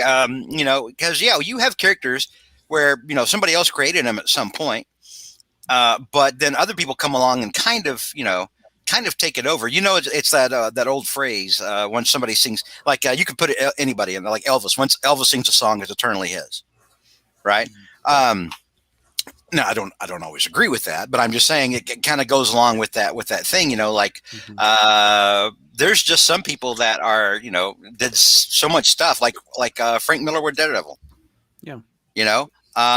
Frank Miller with Elektra, Frank Miller with Kingpin. I mean, so in a sense, you could say that Spencer and Boomerang. It makes more sense to say that Boomerang is it's kind of Spencer's character. And Kelly looked it up. Boomerang created by, go ahead, Jack Kirby and Stan Lee. Oof. Wow. We're saying Spencer did more to the character than those two. I just dropped heresy. So look, he basically, this is one of the things that I like about having someone very passionate and knowledgeable writing Spider-Man, like Nick Spencer, is that he has certain favorite characters that he has kind of adopted, and Boomerang is that is his character. He's adopted him and he's taken him this far. And I do think too, with him leaving, killing Fred off kind of does make sense, because it's going to be a little bit harder to bring him back and potentially ruin him if you kill him off. Poor Fred. Poor Fred. I like in the chat someone said, pour one out for Fred. Yeah. R.I.P. Fred, man. You know what? Because we were talking about how long has Doctor Strange been in this casino. It would make sense for Hotel Inferno, for something that was controlled by Mephisto, for gamblers to walk in there, and then for time to start slowing down to a crawl. Yeah. So that they would spend more time there. So spend more money. Yeah. That makes total sense. I wonder if something like that's happening, like some kind of temporal displacement or something. You were talking about how Spencer wrote, George and Kelly were talking about how Spencer was written. Boomerang was written like a bloodthirsty killer back in the Jackpot miniseries. Yeah. Totally different character almost. Yeah. And Australian, so it made him even worse. JR, what'd you like about this one? Well, I did like Dr. Octopus being the one to figure everything out and put an end to it. And I can see why he would have let Spider-Man walk away, because all these other villains that helped beat Spider-Man within an inch of his life, where's the challenge for Dr. Octopus to administer the coup de grace? There's no satisfaction in that. But I did kind of like, where everybody else is fighting, Doc is just tinkering away. Little moments like that where he's kind of figured everything out, and he puts basically he puts a stop to this foolishness. So yay for Doc Ock. He was the superior Spider-Man. You speaking of that, because while we're discussing it, the fact that like when it looked like Otto was reluctant to kill Spider-Man when he had the chance, and everybody's like, "Why don't you kill him?" Already. There was a reluctance on Otto's part, and then Otto was finally like, "Okay, fine, I'll do it." But I'm starting to think that, like, on a deeper level, because Otto spent so much time as Spider-Man and walked a mile in his shoes, so to speak, and at the end of the day, ultimately had to let Spider-Man back because he could not do what Spider-Man could. And I think there's actually a part of him that maybe even realizes that Spider-Man's necessary. That he, don't get me wrong, it doesn't mean they're going to be pals or anything, but at the same time, I think there's part of him at least that has that reluctance, because he realizes that yeah, Spider-Man's kind of necessary in a lot of ways. Yeah. Javi, we haven't heard, or Kelly, or who I've lost. I don't think we heard Kelly or Javi's pros. Kelly, you want to go first? What did you like? I mean, everything that everyone else has said. I mean, Yeah. I think it's a very satisfying conclusion when it comes to, basically what happened. The two people that Spider-Man was closest to that are trying to kill him were ultimately also trying to help him out, because they weren't who Kindred thought they were. And I think that like I said from the last issue, that fatal flaw of him underestimating just underestimating the human condition, and that people can change and people can have changes of heart, is going to be Kindred's folly, obviously. And that's kind of what we're seeing here. And that's, that was this satisfying conclusion to that. Yeah. And that's really all I've got. Vinkman wants to know if Otto remembers his time as Superior Spider-Man. Does he? Because he would remember who Peter Parker was. No. That was his. That's the whole thing he's looking for. He can't remember anything that happened there, and he doesn't know what happened. That's what he's trying to find. Right. Javi, what did you like about the book? I mean, it's just dovetailing off of what everyone said tonight. I just the way that everything has been brought in, and kind of like that too. It reminded me a bit of like Web of Death, when Otto finds out, that Peter is Spider-Man and, tries to save his life. So I felt like an echo of that. I don't know if I'm just getting old and getting nostalgic for the 90s with all the stuff that's coming up lately, but you're going to love Ben Reilly coming back then. Yeah. I'm excited for it, but it was seeing the dichotomy too. Like Otto's doing it because he doesn't want to be controlled. The Sinister Syndicate or Boomerang's group, they see Boomerang's defiance as the same thing, like ego driven. They don't understand like the connection he feels with Spider-Man. So they're like, they're going because they're going to go out their own way. They're trying to be their own little Frank Sinatra at the end of the story here. And then it goes back to our conversation earlier, where you have that many people trying to take him out, and the egos come into play. There are all these strong personalities, and some of them are misreading the room. But I liked the character aspect, and maybe stories that we didn't care for as much as the others. They all kind of have been going towards these last few issues of Spencer's run. Like there was a reason why we spent time with the different, Sinister groups throughout this run. Right. Even stuff like, Hunted is coming into play with when all these villains are together, because there's, Rhino's pissed off at Kraven for his dad, doing that whole thing. Mm-hmm. So, and a lot of, Vulture's group came out of Hunted. So maybe we didn't like every single story as much as the others, but it all is coming to a head. And like Kelly was saying, there's something magical about Spencer being a fan too, and having read as much as he has from not just Amazing, but from every single little satellite title. Yeah. Because for us fans who read everything, like it creates a reality that we get invested in, and we can lose ourselves and get distracted from like real world stress, and it's like a little escape.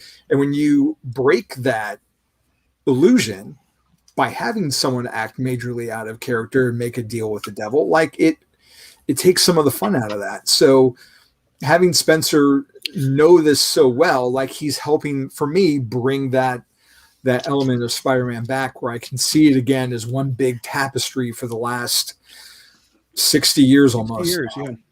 And that's what I'm really enjoying about that panel that Javi mentioned with Kraven and Rhino.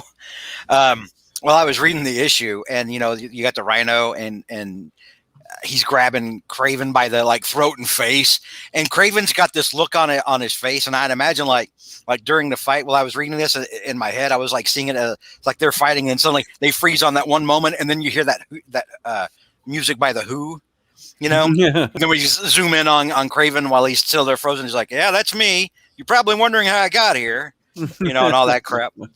Yeah. Mark, you want to go over cons, or have we hit them all? Yeah, here's that meme where the guy's selling a car and the guy says, "Yeah, that's nice, but I want this." That's my con for this. This is nice, and I like the Kindred stuff, but I want all those fights. I want them all, and you just boop, gone. You know, it just left me wanting more than what I got. Okay.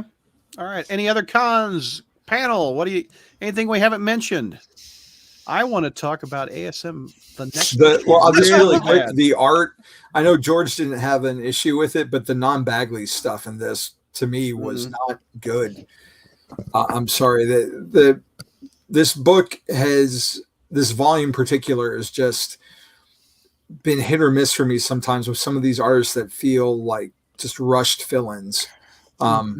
And that kind of has hurt my grade. You want to know like how much a story that I get into affects me, Javi? I didn't even notice there was one artist.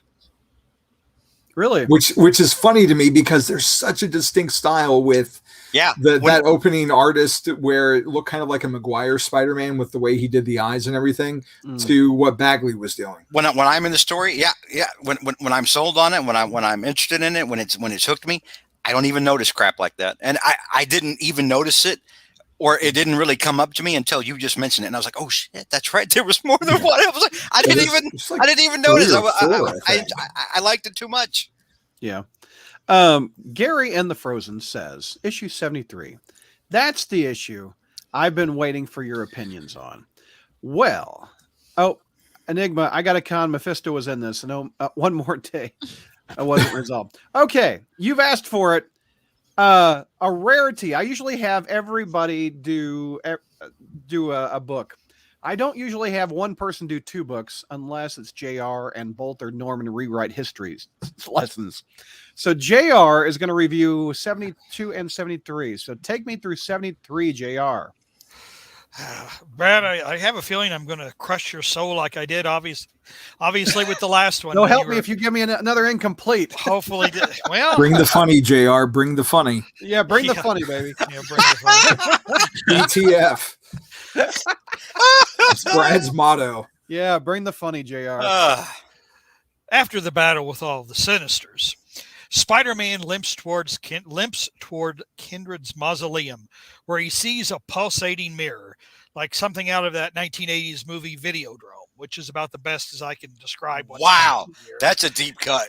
And wow. And of course, when you see something creepy like that, the only thing there is to do is just to stick your hand right into it. So, and it turns out to be a portal. Of all things, which deposits Spidey right in front of the Osborn mansion in Paris. So we can see the characters all gathering together. And Mary Jane sees that Kindred is really Gwen, but no, as we find out the next page when Harry's face on the view screen says, no, it's Sarah. You remember Sarah and Gabriel, my half siblings.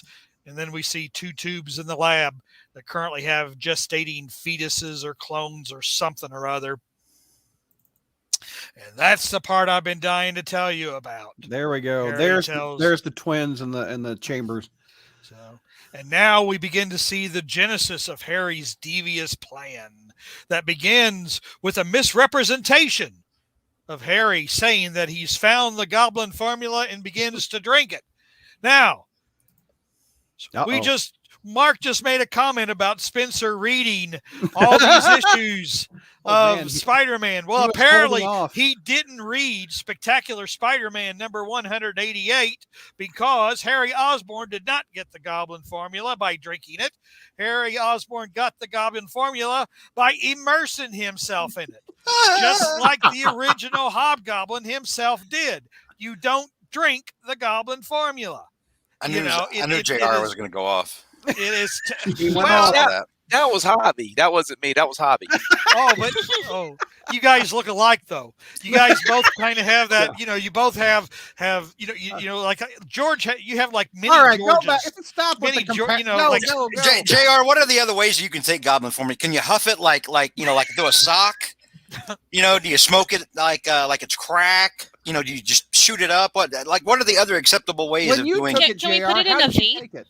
Yeah, can you vape it? Is it like CBD? Is it like goblin CBD? It's immersed. You get it through immersion, but through your pores. Okay, that's how Norman got it. All right, that's how Lefty Donovan got it when it exploded in his face. Kingsley walked into a big vat of goblin goo. Okay, Harry walked into a big vat of goblin goo. Phil Urick was got goblin powers when something exploded over him. You don't drink it. Okay. Is there nothing to be said for a pill form or for maybe there's a gummy? That's beside the point. That's beside the point. We just gave Spencer all this credit for reading these issues and doing his homework, and yet here it is. Here is how Harry really got the goblin for. Okay. Wait a minute. Hang on, JR. Now, could it be that Spencer wrote in the script that Norman, Norman takes the formula or whatever, and then the artist goes, okay, and just kind of goes off and says, okay, cool. He's drinking something out of a tube, as you do.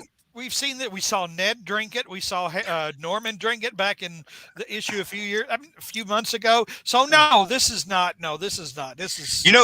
Ultimately whose problem this is or whose fault this is. Nick Lowe. Yep. That's right. This falls back on the editor. Yeah, Sarah even says it there in an issue with so many like panel recreations in a volume where we've actually gotten reprinted pages of older spec issues. It is a little odd. Yeah, but unreliable narrative. Yeah, there you go. There we go. Oh, yeah, good one, Kelly. We can use Brad thing. They did it on purpose earlier. That's how Nick Spencer thinks the goblin. And the reason I confuse you got Hobby and Mark are right together. They're right together. They both got dark hair and they both got mustaches. Problem solved. Let's go. There we go. Why am I the meat in this sandwich? There we go. So that's why I confuse them. I just changed departments. So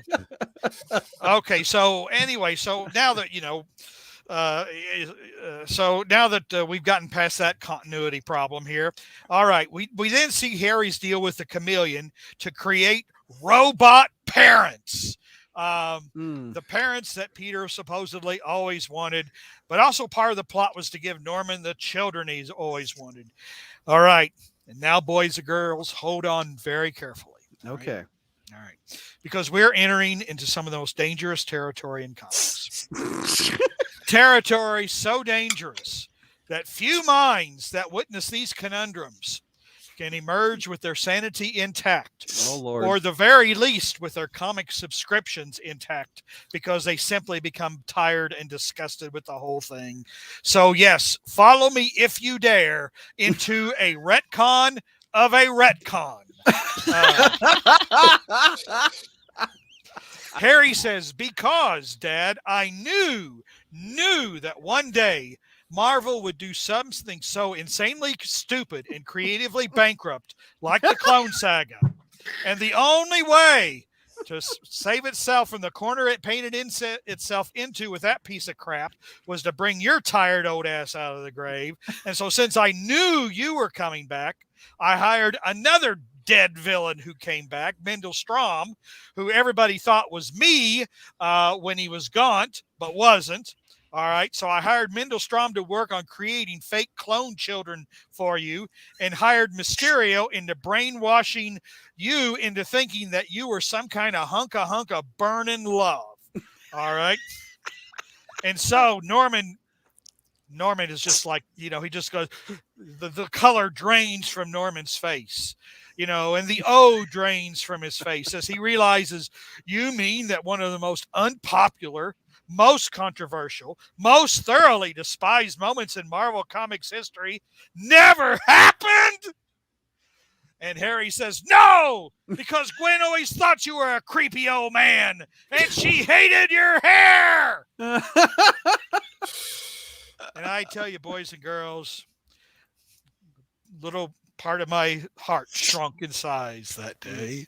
So you know, JR, you no longer have to look at this panel and believe it. You don't have that never happened. We needed a warning for that. Oh, sorry. Yeah. Yeah, where's That the trigger warning, never Brad? happened. That's going to trigger everybody. so JR, it anyway. was all an illusion. it was on. And speaking of Osborne hair, we go back to Harry and Carly, and the corpse on the table is revealed to be none other than Harry himself. Because even though death results in the decay of the skin, of the muscle, the bone, and blood and bone, the Osborne hair remains. There you go. Harry has Okay. to face In fairness, Uh-oh. as somebody who's like huge in ancient Egypt and has seen a shit ton of mummy pictures, this is not uncommon for the hair to stay It's true. at all. At all, JR. The hair does not rot away. It just kind of. They have thought out Icelandic princesses that were Look at that hair. that were put in the ground and permafrost and buried, for so long, and then they take them out. And once they deteriorate, guess what? They have hair.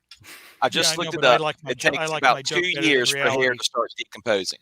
Oh, wow. So has he been dead for 2 years in this universe? He should be. Yeah, I would think so. he should be. So I'm gonna have to agree with JR on this one, George. Uh-oh. Oh, okay, all right. Well, Yeah, it's so- just the fact the hair retains its. Whatever. It was a joke. I knew I was making a joke. well, You know, okay. you So gotta the do what point you with do. like mummy hair, number one is Oh my that God, it's I was making something up. the yeah, I was about to say that's no shock. But the thing about mummy hair is that mummy hair is like it's kept in a cool, dry place. It's not like there's not any moisture to help like the decomposition along. A lot of times it's vacuum sealed. It underneath that heavy goddamn lid. But I mean that's true. I mean, like look it up. There's mummies with like freaking hair. Go ahead, Kelly. Well, what I was going to say is that considering this is supposed to be severely like gelled curly hair, who knows what kind of like hairspray or hair gel that they put in his hair. It Maybe probably preserved it forever. Maybe it's the goblin formula. Ooh, There there you you go. go. When you drink it, it makes Which your you hair know, stay you longer. don't drink it. It's ingested. You It's huff in your it. What? pores. All right. All right. Right. we Anyway, spent Harry 5 minutes on realizes hair. now. Harry realizes now that he has to face the truth. The truth that is, he really did die, and he never came back. And now Norman realizes the whole con job of Harry not dying and Mysterio spiriting his body away to Europe, where Harry subsequently recovered and married 2 more women, but because it was brand new day, and after a couple of mentions, those other ex-wives were completely forgotten. None of that happened either. And now here's the part where the narration gets tricky, because to be honest, I haven't quite figured out what's going on. Which George will probably say is nothing unusual. Kindred tells Mary. Oh well, Unusual. that's not what she. That's not what she said. That's not what she said. You're just making shit up now. Anyway, that was you, George, many moons ago. Kindred tells Mary Jane the story of Gabriel and Sarah, and to be honest, I'm not sure what they are yet. How it took more than a couple iterations for them for him to get it right. I guess they deteriorated and died rather painfully or whatever. And then That's actually a sad moment right there. And there were versions that took their place. Yeah. And to be honest, the Gabriel looks more like Peter now. I almost wonder if that's probably in another panel or whatever. Gwen always looks like Gwen, but Gabriel. Remember when the twins first appeared, and Gabriel looked a lot like Peter Parker because he was supposed to be Peter Parker's son. So I don't know if that's Yeah, that does look like Peter Parker, doesn't it? Yeah, and actually, the next page where they're fighting at the bridge is even more of a. So I don't quite know what, because it's like Harry hasn't said how he's created him yet. What DNA he took him from? Obviously Gwen's, but is so like did or Mendel Strom, I guess. So did Mendel Strom, put both Peter and Gwen's DNA or eggs and ovum or whatever and biological terms and stuff. You make it sound like something you buy at the Waffle House. Eggs and ovum. The way you throw it out. I want my eggs and ovum scattered, scuthered, and covered. Topped with Burt's chili, chunked and gross. I was just trying to present it in a scientific like birds and the bees gone way, wrong. And you turned it into something dirty, George. God. I mean, I turned it into food. The human body is a Waffle House. The human body is a miracle of creation, George. Goddamn, JR. I mean, so can a Waffle House. And yeah. So anyway, so apparently it took more, and Mysterio also planted memories of them into Mary Jane's mind after Harry had died, because you remember Mary Jane went to see another therapist because after Harry died, and it was Ludwig Reinhardt. And apparently probably all Mary Jane did Gwen did back in the day, as bipolar as she was. Yeah. Just hop from one therapist to the next. Mary Jane, because we go back to Kindred and we find out that this ties in with, Mary Jane's sins, whatever sins that she had or did that have been unrevealed, and somehow that the twins stabilized or something, because it said that changed when they met you, and Mary Jane says, but I remember it all. I remember, in fact, I even remember this cover of Spectacular Spider-Man where Peter was Frenching Sarah. I remember that. You're saying this never happened either? So, so anyway, before the story. Yes, it's true. And you're welcome. On behalf of Nick Spencer. And so before the story can actually then really kick into high gear, we get a one page where we once again reminded that Doctor Strange and Mephisto, yes, are part of this story, because yes, Doctor Strange is going to appear in the Spider-Man movie in 2 months, or 3 months actually. And then we realize after they, say some, meaningless babble, that we have received only 20 pages of story. So once again, boys and girls, we have been ripped off by this story, and so that we could get a backup, which, to be honest, I don't think anybody asked for. So anyway, that is, and all I have to say about the backup is this Captain America who actually remembers fondly the first responders? Is this the same Captain America written by Ta-Nehisi Coates, who only saw first responders as menaces of nature? But boys and girls, I'll let you figure that out for yourselves, I suppose. So anyway, so that was Amazing Spider-Man number 73. Okay. What's your grade? Incomplete. You bastard! God, you're a coward. You're a goddamn coward, JR. You're a weak and callow man. I don't know if that's better being a goddamn monster or not. You are. Even Hornacek's ticked at you. All right, here's Hornacek says, what about those JR essays that Marvel basically accepted as canon, explaining as to when Norman and Gwen slept together? What do you say to Horror? Nope. I didn't write that. Spencer didn't read it. I guess I never wrote it. I never wrote it. I don't know what you're talking about. I never wrote any such essay. All right, we got another incomplete on the board. Mark, A minus. A minus. Okay. George, A plus, and I make this vow to you. There's a grade, damn it. I will never take the easy way out and give you and just say incomplete. I will always give you a straight up honest grade, because that is who I am. I'm George Berryman, and that's my promise. And you like the Waffle House. And I love the Waffle House. I will. And my promise is I will give a grade after issue 74. Raise your hand if you've actually been to the Waffle House and played a Waffle House song on the jukebox. Yeah. Come on in to the Waffle House. Do you know that if you download the TouchTune app, it'll tell you where every new jukebox is, and you can actually just play the Waffle House song at any touch tune location. Oh, that's cool. That's cool. They just opened up a new one like 2 blocks away from me. I'm surprised I'm not dead yet. What's your go-to order there, George? Waffles. Bacon, egg, and bacon, egg. Oh, gross. Bacon, egg, and cheese omelet with a side of hash browns scattered, smothered, and covered. Yeah. And another side of bacon, a side of sausage patties, and then a pecan waffle. Ooh, that sounds good. Yeah, I kind of go shit when I get the we all missed it in JR's half-ass review. I'm just kidding. Sorry, I couldn't resist. He said something that I'm going to hold him to next month. Oh. He said he will come back and give grades to these last 2 issues that he didn't review. He will give grades. You just said that. No, I said when it's over, I'll come back 74. and give it. When 74 comes out, you said you'll go back and grade these 2, right? Isn't that what you said? Not necessarily. I just said I would give a grade after 74 because that's when the story will finally be over.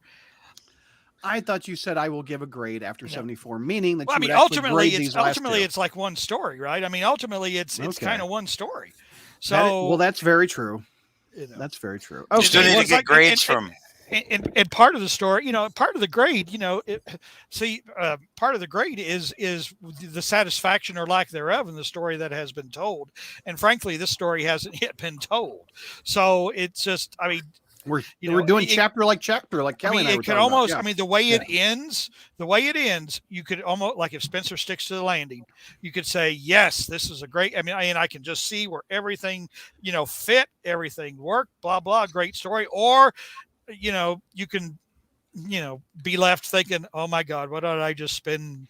Of course, well, hundreds of dollars on well, except George. George is not going to spend the $9.99, which is no doubt going to cost. No, so, I think he said he might. I said I would buy the last issue. Yeah, he will. I mean, normally I wouldn't do this kind of thing. I'm damn sure not going to do it when we move to the Beyonce or Beyond Trust or whatever. But yeah, I mean, I'll do it for Spencer's last issue. How many of the panel think JR will enjoy the ending? I don't think he will. No. I mean, look at his track record for Spencer's grades.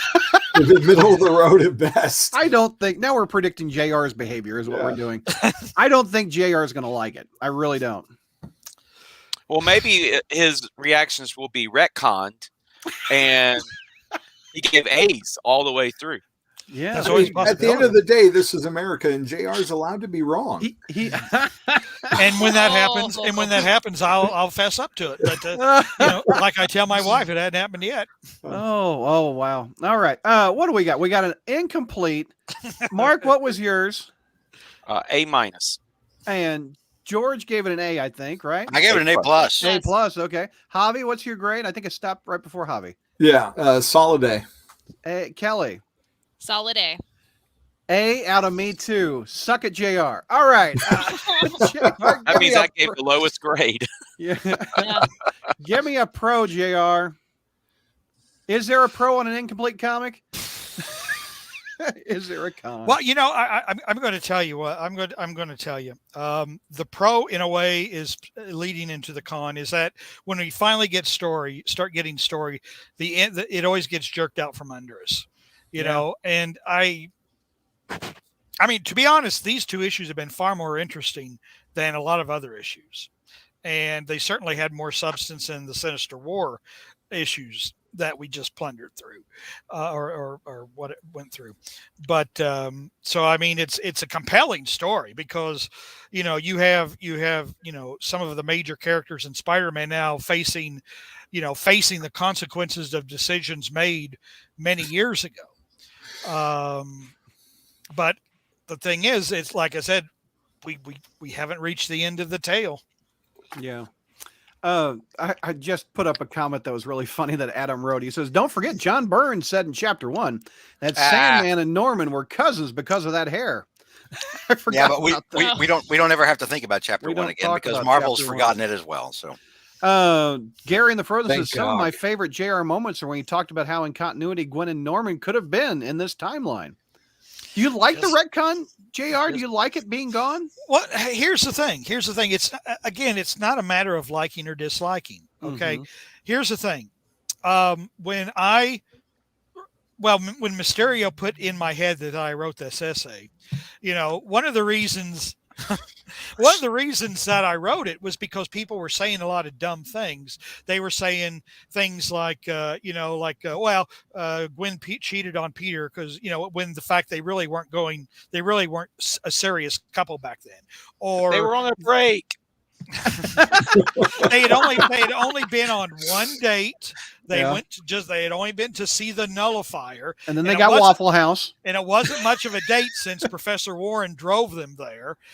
So it wasn't like they were hot and heavy then. By the time this happened, and then people were saying things like they couldn't believe that a college student would sleep with a 40-something-year-old man. And it's like what world are you living in? So there was just a lot of dumb stuff people were saying, and they were saying, well, this story could never have happened or whatever, when all you had to do was actually read some of the comics and see how it very well easily could have happened. Now, whether you believe it would have happened or not, that's an entirely different thing. But people were saying, they were saying a lot of dumb stuff when it was clear they actually hadn't read the source material. But here's the thing. Once it had happened, it's like any other thing. It's like any other story, whatever. You're given a story, you're given characters, you're given elements. You either, sometimes it's like you do with what you've got, and sometimes you can make something very good come out of it. For example, I thought there was a lot of potential in the fact that Norman and Gwen had these children, because, like I said, I didn't see much potential in Gabriel, but I saw a lot of potential in the Sarah character. I saw here's somebody who, and I said, was the combination. She was the product of an angel and a devil, and she has to reconcile, what she is, that her father is a monster, and that she's got this blood, the goblin formula or whatever. I mean, just, she has to reconcile these this dual nature of hers, or that Norman could desperately be trying to connect with her, and she wants absolutely nothing to do with him. And the fact that really, I never really thought Norman doing Gwen was something that he would necessarily be proud of, because it's like he was at a very weak moment in his life when he did it. What moment were you talking about? This one? Brad, why are you like this? Why are you the way that you are, Brad? Well, George, you've been asking that question for years and have yet to get a satisfactory answer. I have. Yeah, fair point. Fair point. But the thing is, if you are never going to deal up front, if you're never going to be honest, and you're never going to deal up front with the story, if you're never going to deal up front with the event that had happened, and you're never going to deal with the fallout, you're never going to deal with the impact that it would have on these characters and their relationships, then get rid of it. Then because it's such a controversial point, it's like One More Day, really, in a way. It just kind of hangs over the Spider-Man mythology. That Norman and Gwen had this. And if you're not going to actually tell stories where you try to actually make it work and make it fit, and have the characters, deal with the consequences, then get rid of it. And it's like One More Day. One More Day is One More Day has to be getting rid of, because it's hung over the Spider-Man mythology for years. Yeah. So Since Past is like that. If you're not going to deal with it head on, then wipe it out. Right. And in that aspect, I don't care. I mean, it's probably a good decision to. The thing is, though, what's going to happen in issue 875? It's like, really, if what we want to happen happens, for example, at the end of the next issue, where Sins Past, where Sins Past, yes, is wiped out, where One More Day is wiped out, and Peter and Mary Jane are back together, married, whatever. The thing is, though, it's like we're going to go into this rotating nonsense of cavalcade of mediocrity with Ben Reilly. It's like, what a horrid letdown. but anyway, that's kind of getting Vinkman, off. Thank you for the super chat. I won't show the image anymore. He goes, Brad, we've talked about this. Don't bring that evil in this house. Okay, all right. But anyway, to sum it up, my hero. It's probably a good thing they're getting rid of it, because it's hung over the Spider-Man mythology, and no one is going to deal with it. It's not going to be treated honestly or dealt with. So let's just get rid of it and move on. And refresh me if this is it, JR. Is this the article that Marvel used? because it's up on the crawl space under No, your column. Is that not it? No, that's a kind of a sequel article. Sins Past in the Cult of Gwen. Which one is it? Oh, no, it was Deflowering Gwen. That was the name of the column. That was the name of the article. And to be honest, it was one of the gentlemen who is part of the Spider Fan actually was contracted by Marvel to write the Marvel history. He's the one who took it and made it canon.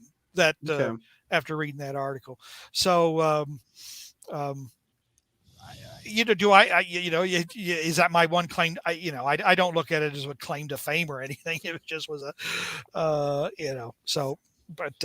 it like I said, if you might as well clean it up and get it out of there if no one's going to actually take it and deal with it honestly. I'm still trying to find Deflowering Gwen. Where? What was that under? I was going to show the article. Yeah, you may not want to. Yeah, was there a third part about taking Gwen's maiden head? Knowing how like they call it in live stream Googles go, you Game of Thrones. Not do that. Okay. Yeah. Can we not? Well, I was just going to show it that he wrote it. Deflowering. Jesus Christ. When did you write that, by the way? That was the name of the article. What is your objection, George? What is your objection to that? Oh. It's a horrible term. Well, it was a horrible event, wasn't it? Oh, found it. Okay, here it is. Let's see. God damn. There you go. If you want to read it, it's up on. There you go. Rob the. Oh! I forgot that panel. Wow. Sorry, Vinkman. Jesus. I didn't know it was there. Anyway, We need it's up another under the super columns. chat quick before he starts showing it again. Hornacek says that's JR's only claim to fame. He wrote the Web Slinger book. Only one chapter in the Web Slinger book. There were several authors in that book. Yeah. Yeah, but that was the only chapter most of us bought it for. Well, thank you. Well, that's the only reason I bought it too, because of you. Thank you. All right. Where were we? Pros. Yeah, pros. I got a pro. I don't want to divert from all the talk of Gwen blossoming into womanhood. Sorry, Brinkman. Yeah. But one positive that I took from this, although it's a potential positive, I'm not really sure. Is Carly already dead?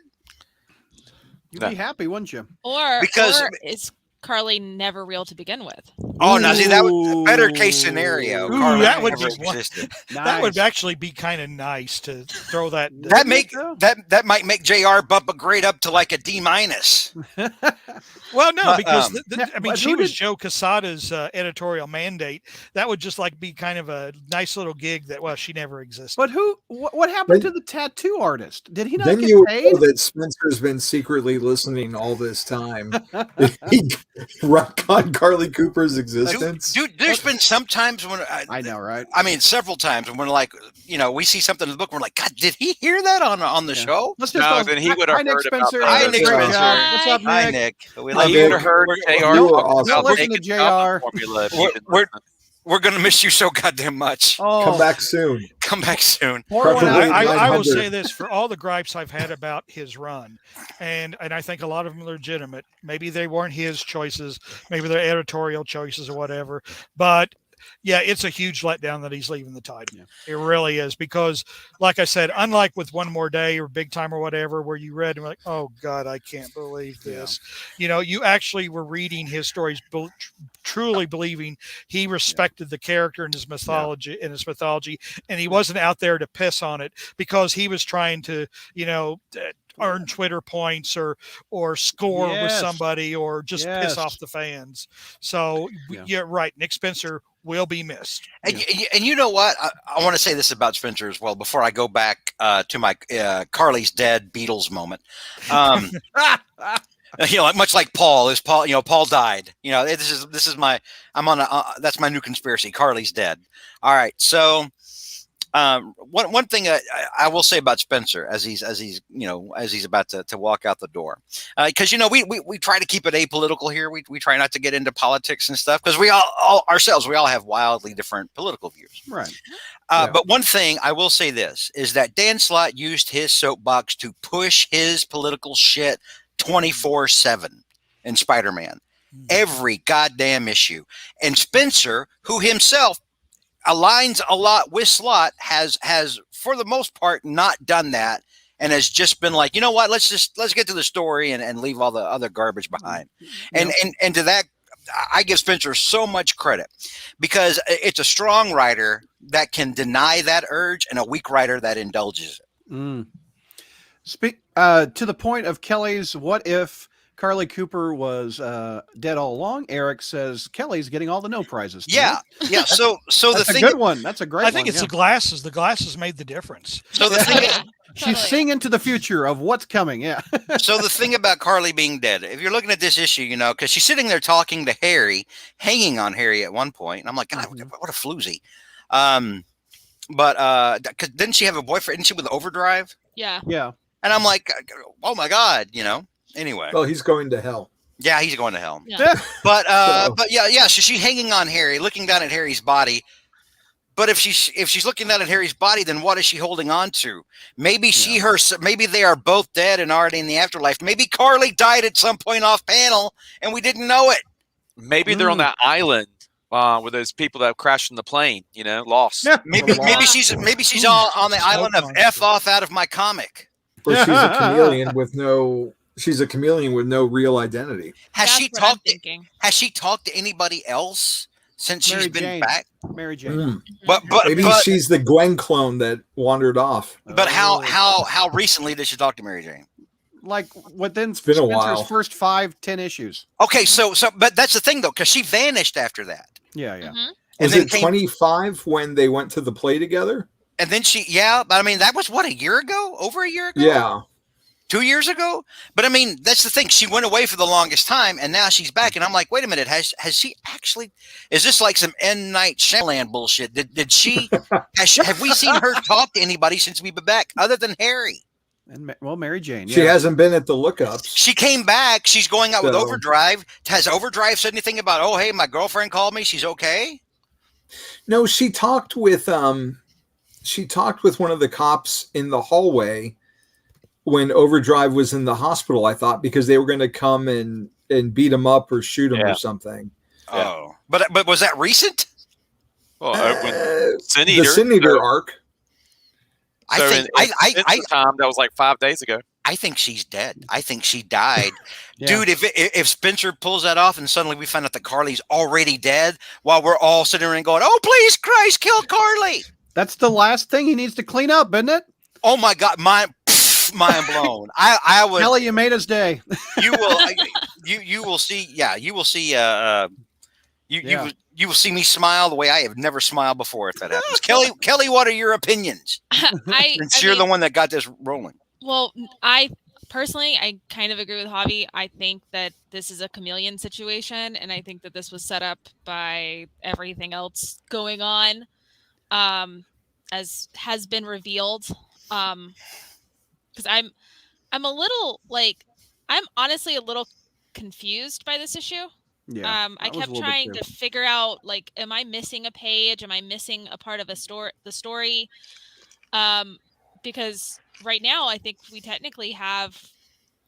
Do we have 4 Harrys now? Because there's AI Morg. Harry. Yeah, there's Morg Harry. There's this obvious fake Harry that's been locked up for an undetermined amount of time, and but could be dead Harry. Could be actual.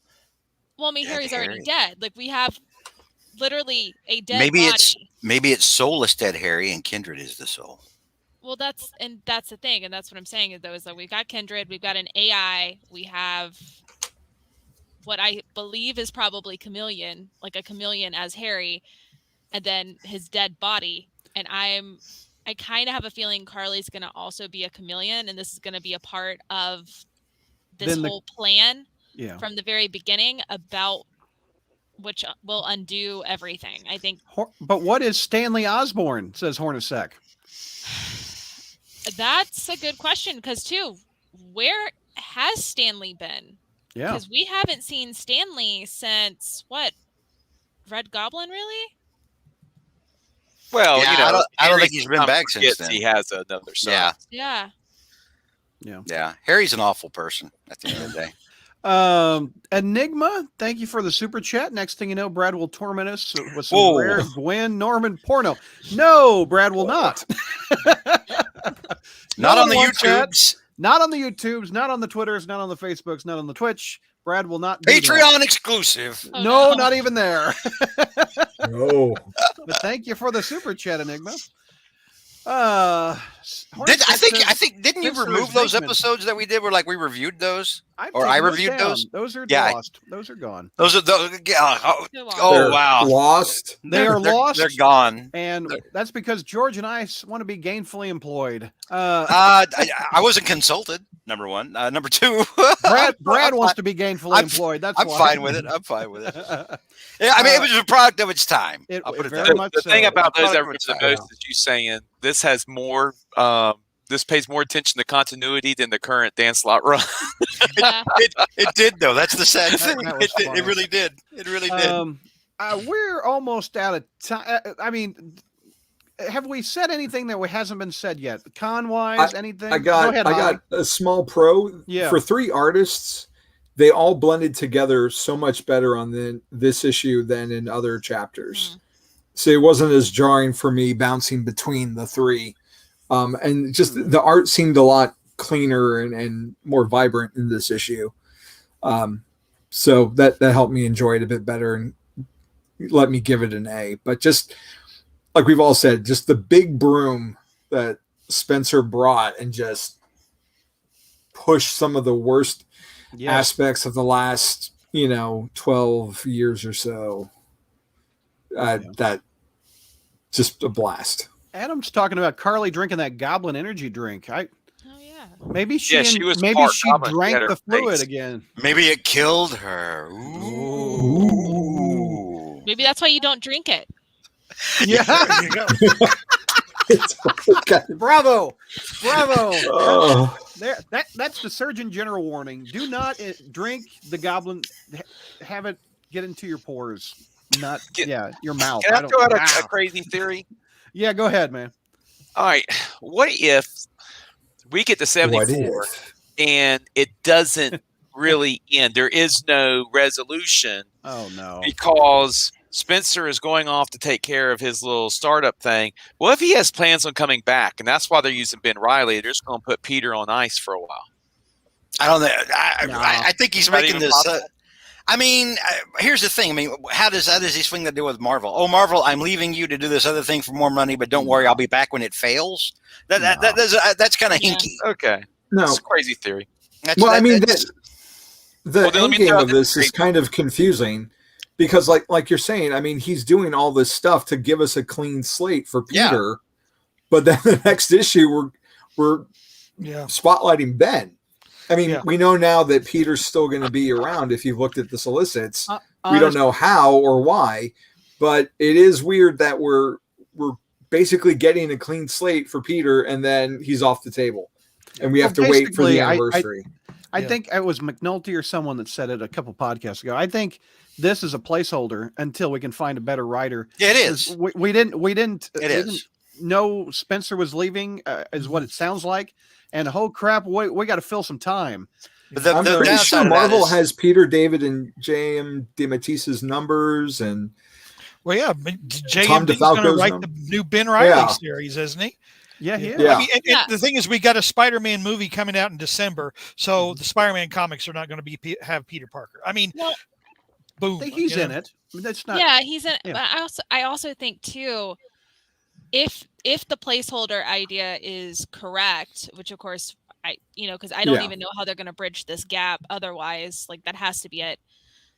I think it's a smart idea to then not have them with Peter and instead focusing on a story where Spider-Man is Ben Reilly for a while, just so that way if they kind of mess that all up, they just get to go back to Peter, as we know is going to happen anyway. But I have a feeling this is going to tie into something regarding like he's not going to be able to be Spider-Man for a little bit because of things that go on in the next issue. Yeah. Interesting. Although, I said this on the Discord, that cover, that variant cover, or I guess it's not a variant cover, I guess it's just a real cover. I don't remember which issue now it is, but where they're in the hospital. Yeah, the art. And you see it like kind of time progression, and on the last one, it looks like MJ's about to beat ass on that doctor with a gun, which is so severe. That whole thing looks so severe. That crazy bald doctor with a gun and Gwen coming up behind him. If they're meant to be, if Peter and Mary Jane, did I say Gwen? Peter and Mary Jane. I'm sorry. Well, it's because we talked this whole goddamn show about Gwen. That's true. So anyway, but if it turns out that like Peter and MJ are still in this, and MJ's doing things like beating ass. Here you go. Here's your picture. You're talking about, by the way. It makes me rethink not reading this. Now, here's the thing, because this is ASM right here, right, Brad? Yes, ASM. Okay, because how many titles is this thing? Wait, title is just ASM. There might be some. There's the Bay. I'm about to say they don't ever do just ASM, Brad. Okay, so there's at least one other thing. Screw that. I'm not getting that. But I'll at least. I think if Peter and Mary Jane are still a big part of it, I'll still at least get the Amazing Spider-Man stuff, even if it's centered around that piece of crap clone. Look all at the clone copies. Yeah, man. Because the other thing that interests me is because we've been seeing Dr. Octopus and Aunt May. Yeah. And the promo art, and that's intriguing. And I'm like, God bless. There's things I hate, and there's things I love. I hate brain trusts. I hate garbage clone crap. I love Aunt May and Doc Ock. Love Peter and Mary Jane. So it's like I'm starting to rethink. I'm very torn right now about where I am. What about Spider-Man fighting Daughters of the Serpent and they're beating his webby butt? That just turned me off something fierce. I need context. Maybe we don't know. Maybe he's drugged. You know, a lot of times when people beat ass, Kingpin, for example, Spider-Man's been drugged. He's not at 100%. Maybe there's something that he's not 100% at, JR. We don't know. We need context. We need vital context. All right. What we need is Javi, you're sending me stuff. What do you want to show? It's like, how can you miss? Oh, okay. Here we go. Yeah, you gotta get that cover right image.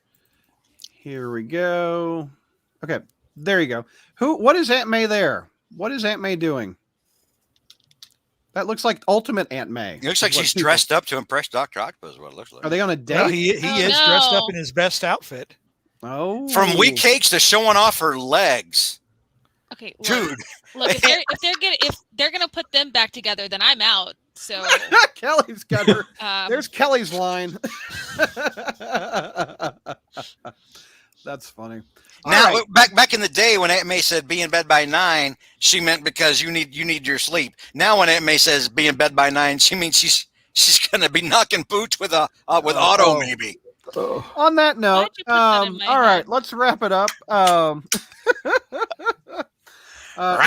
Even Benjamin's like, oh no, he was offended with the one thing. Now he's really upset with the. Oh God, stop with the cats. Javi, you and Batman, what are your final thoughts? What does Batman think? We didn't get Batman. Yeah, what does Michael Keaton think?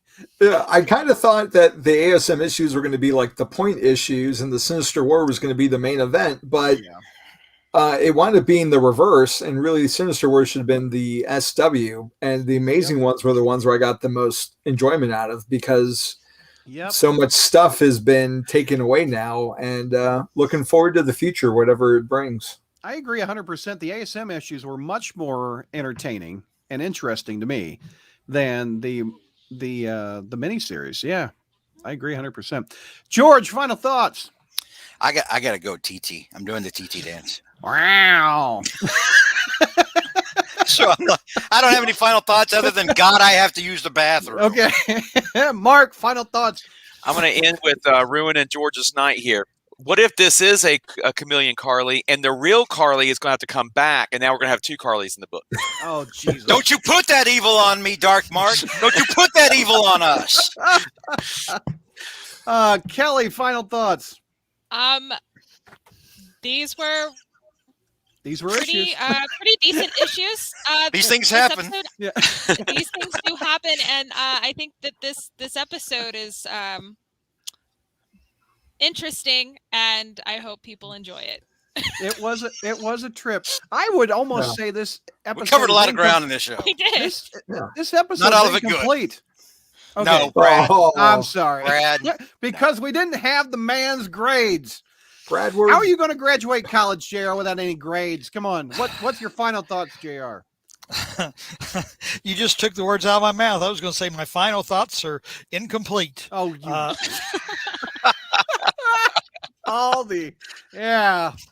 Good God. Yeah. Hornacek. Yep. This was an episode. I agree. And these things happen. And Enigma, you shut your mouth, Mark. Yeah. They do.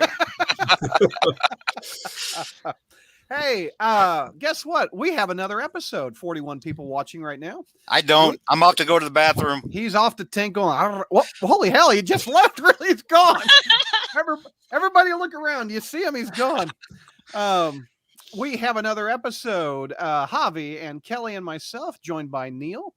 And Tyler's on vacation, so he'll have him next month. But we're going to review some Spider Satellites, including the free comic book day, which talks about Spider-Man Beyond. Yes, so it does. you can hear our thoughts on that. Go to patreon.com/crawlspace, and the live stream is going to start after we all tinkle. I bet there'll be a lot of incomplete ratings in that. Oh, shut up. I'm going to talk to you in a month. And you better bring me a grade. Bring me pictures of Spider-Man 2 while you're at it. All right. It's been fun. We're done.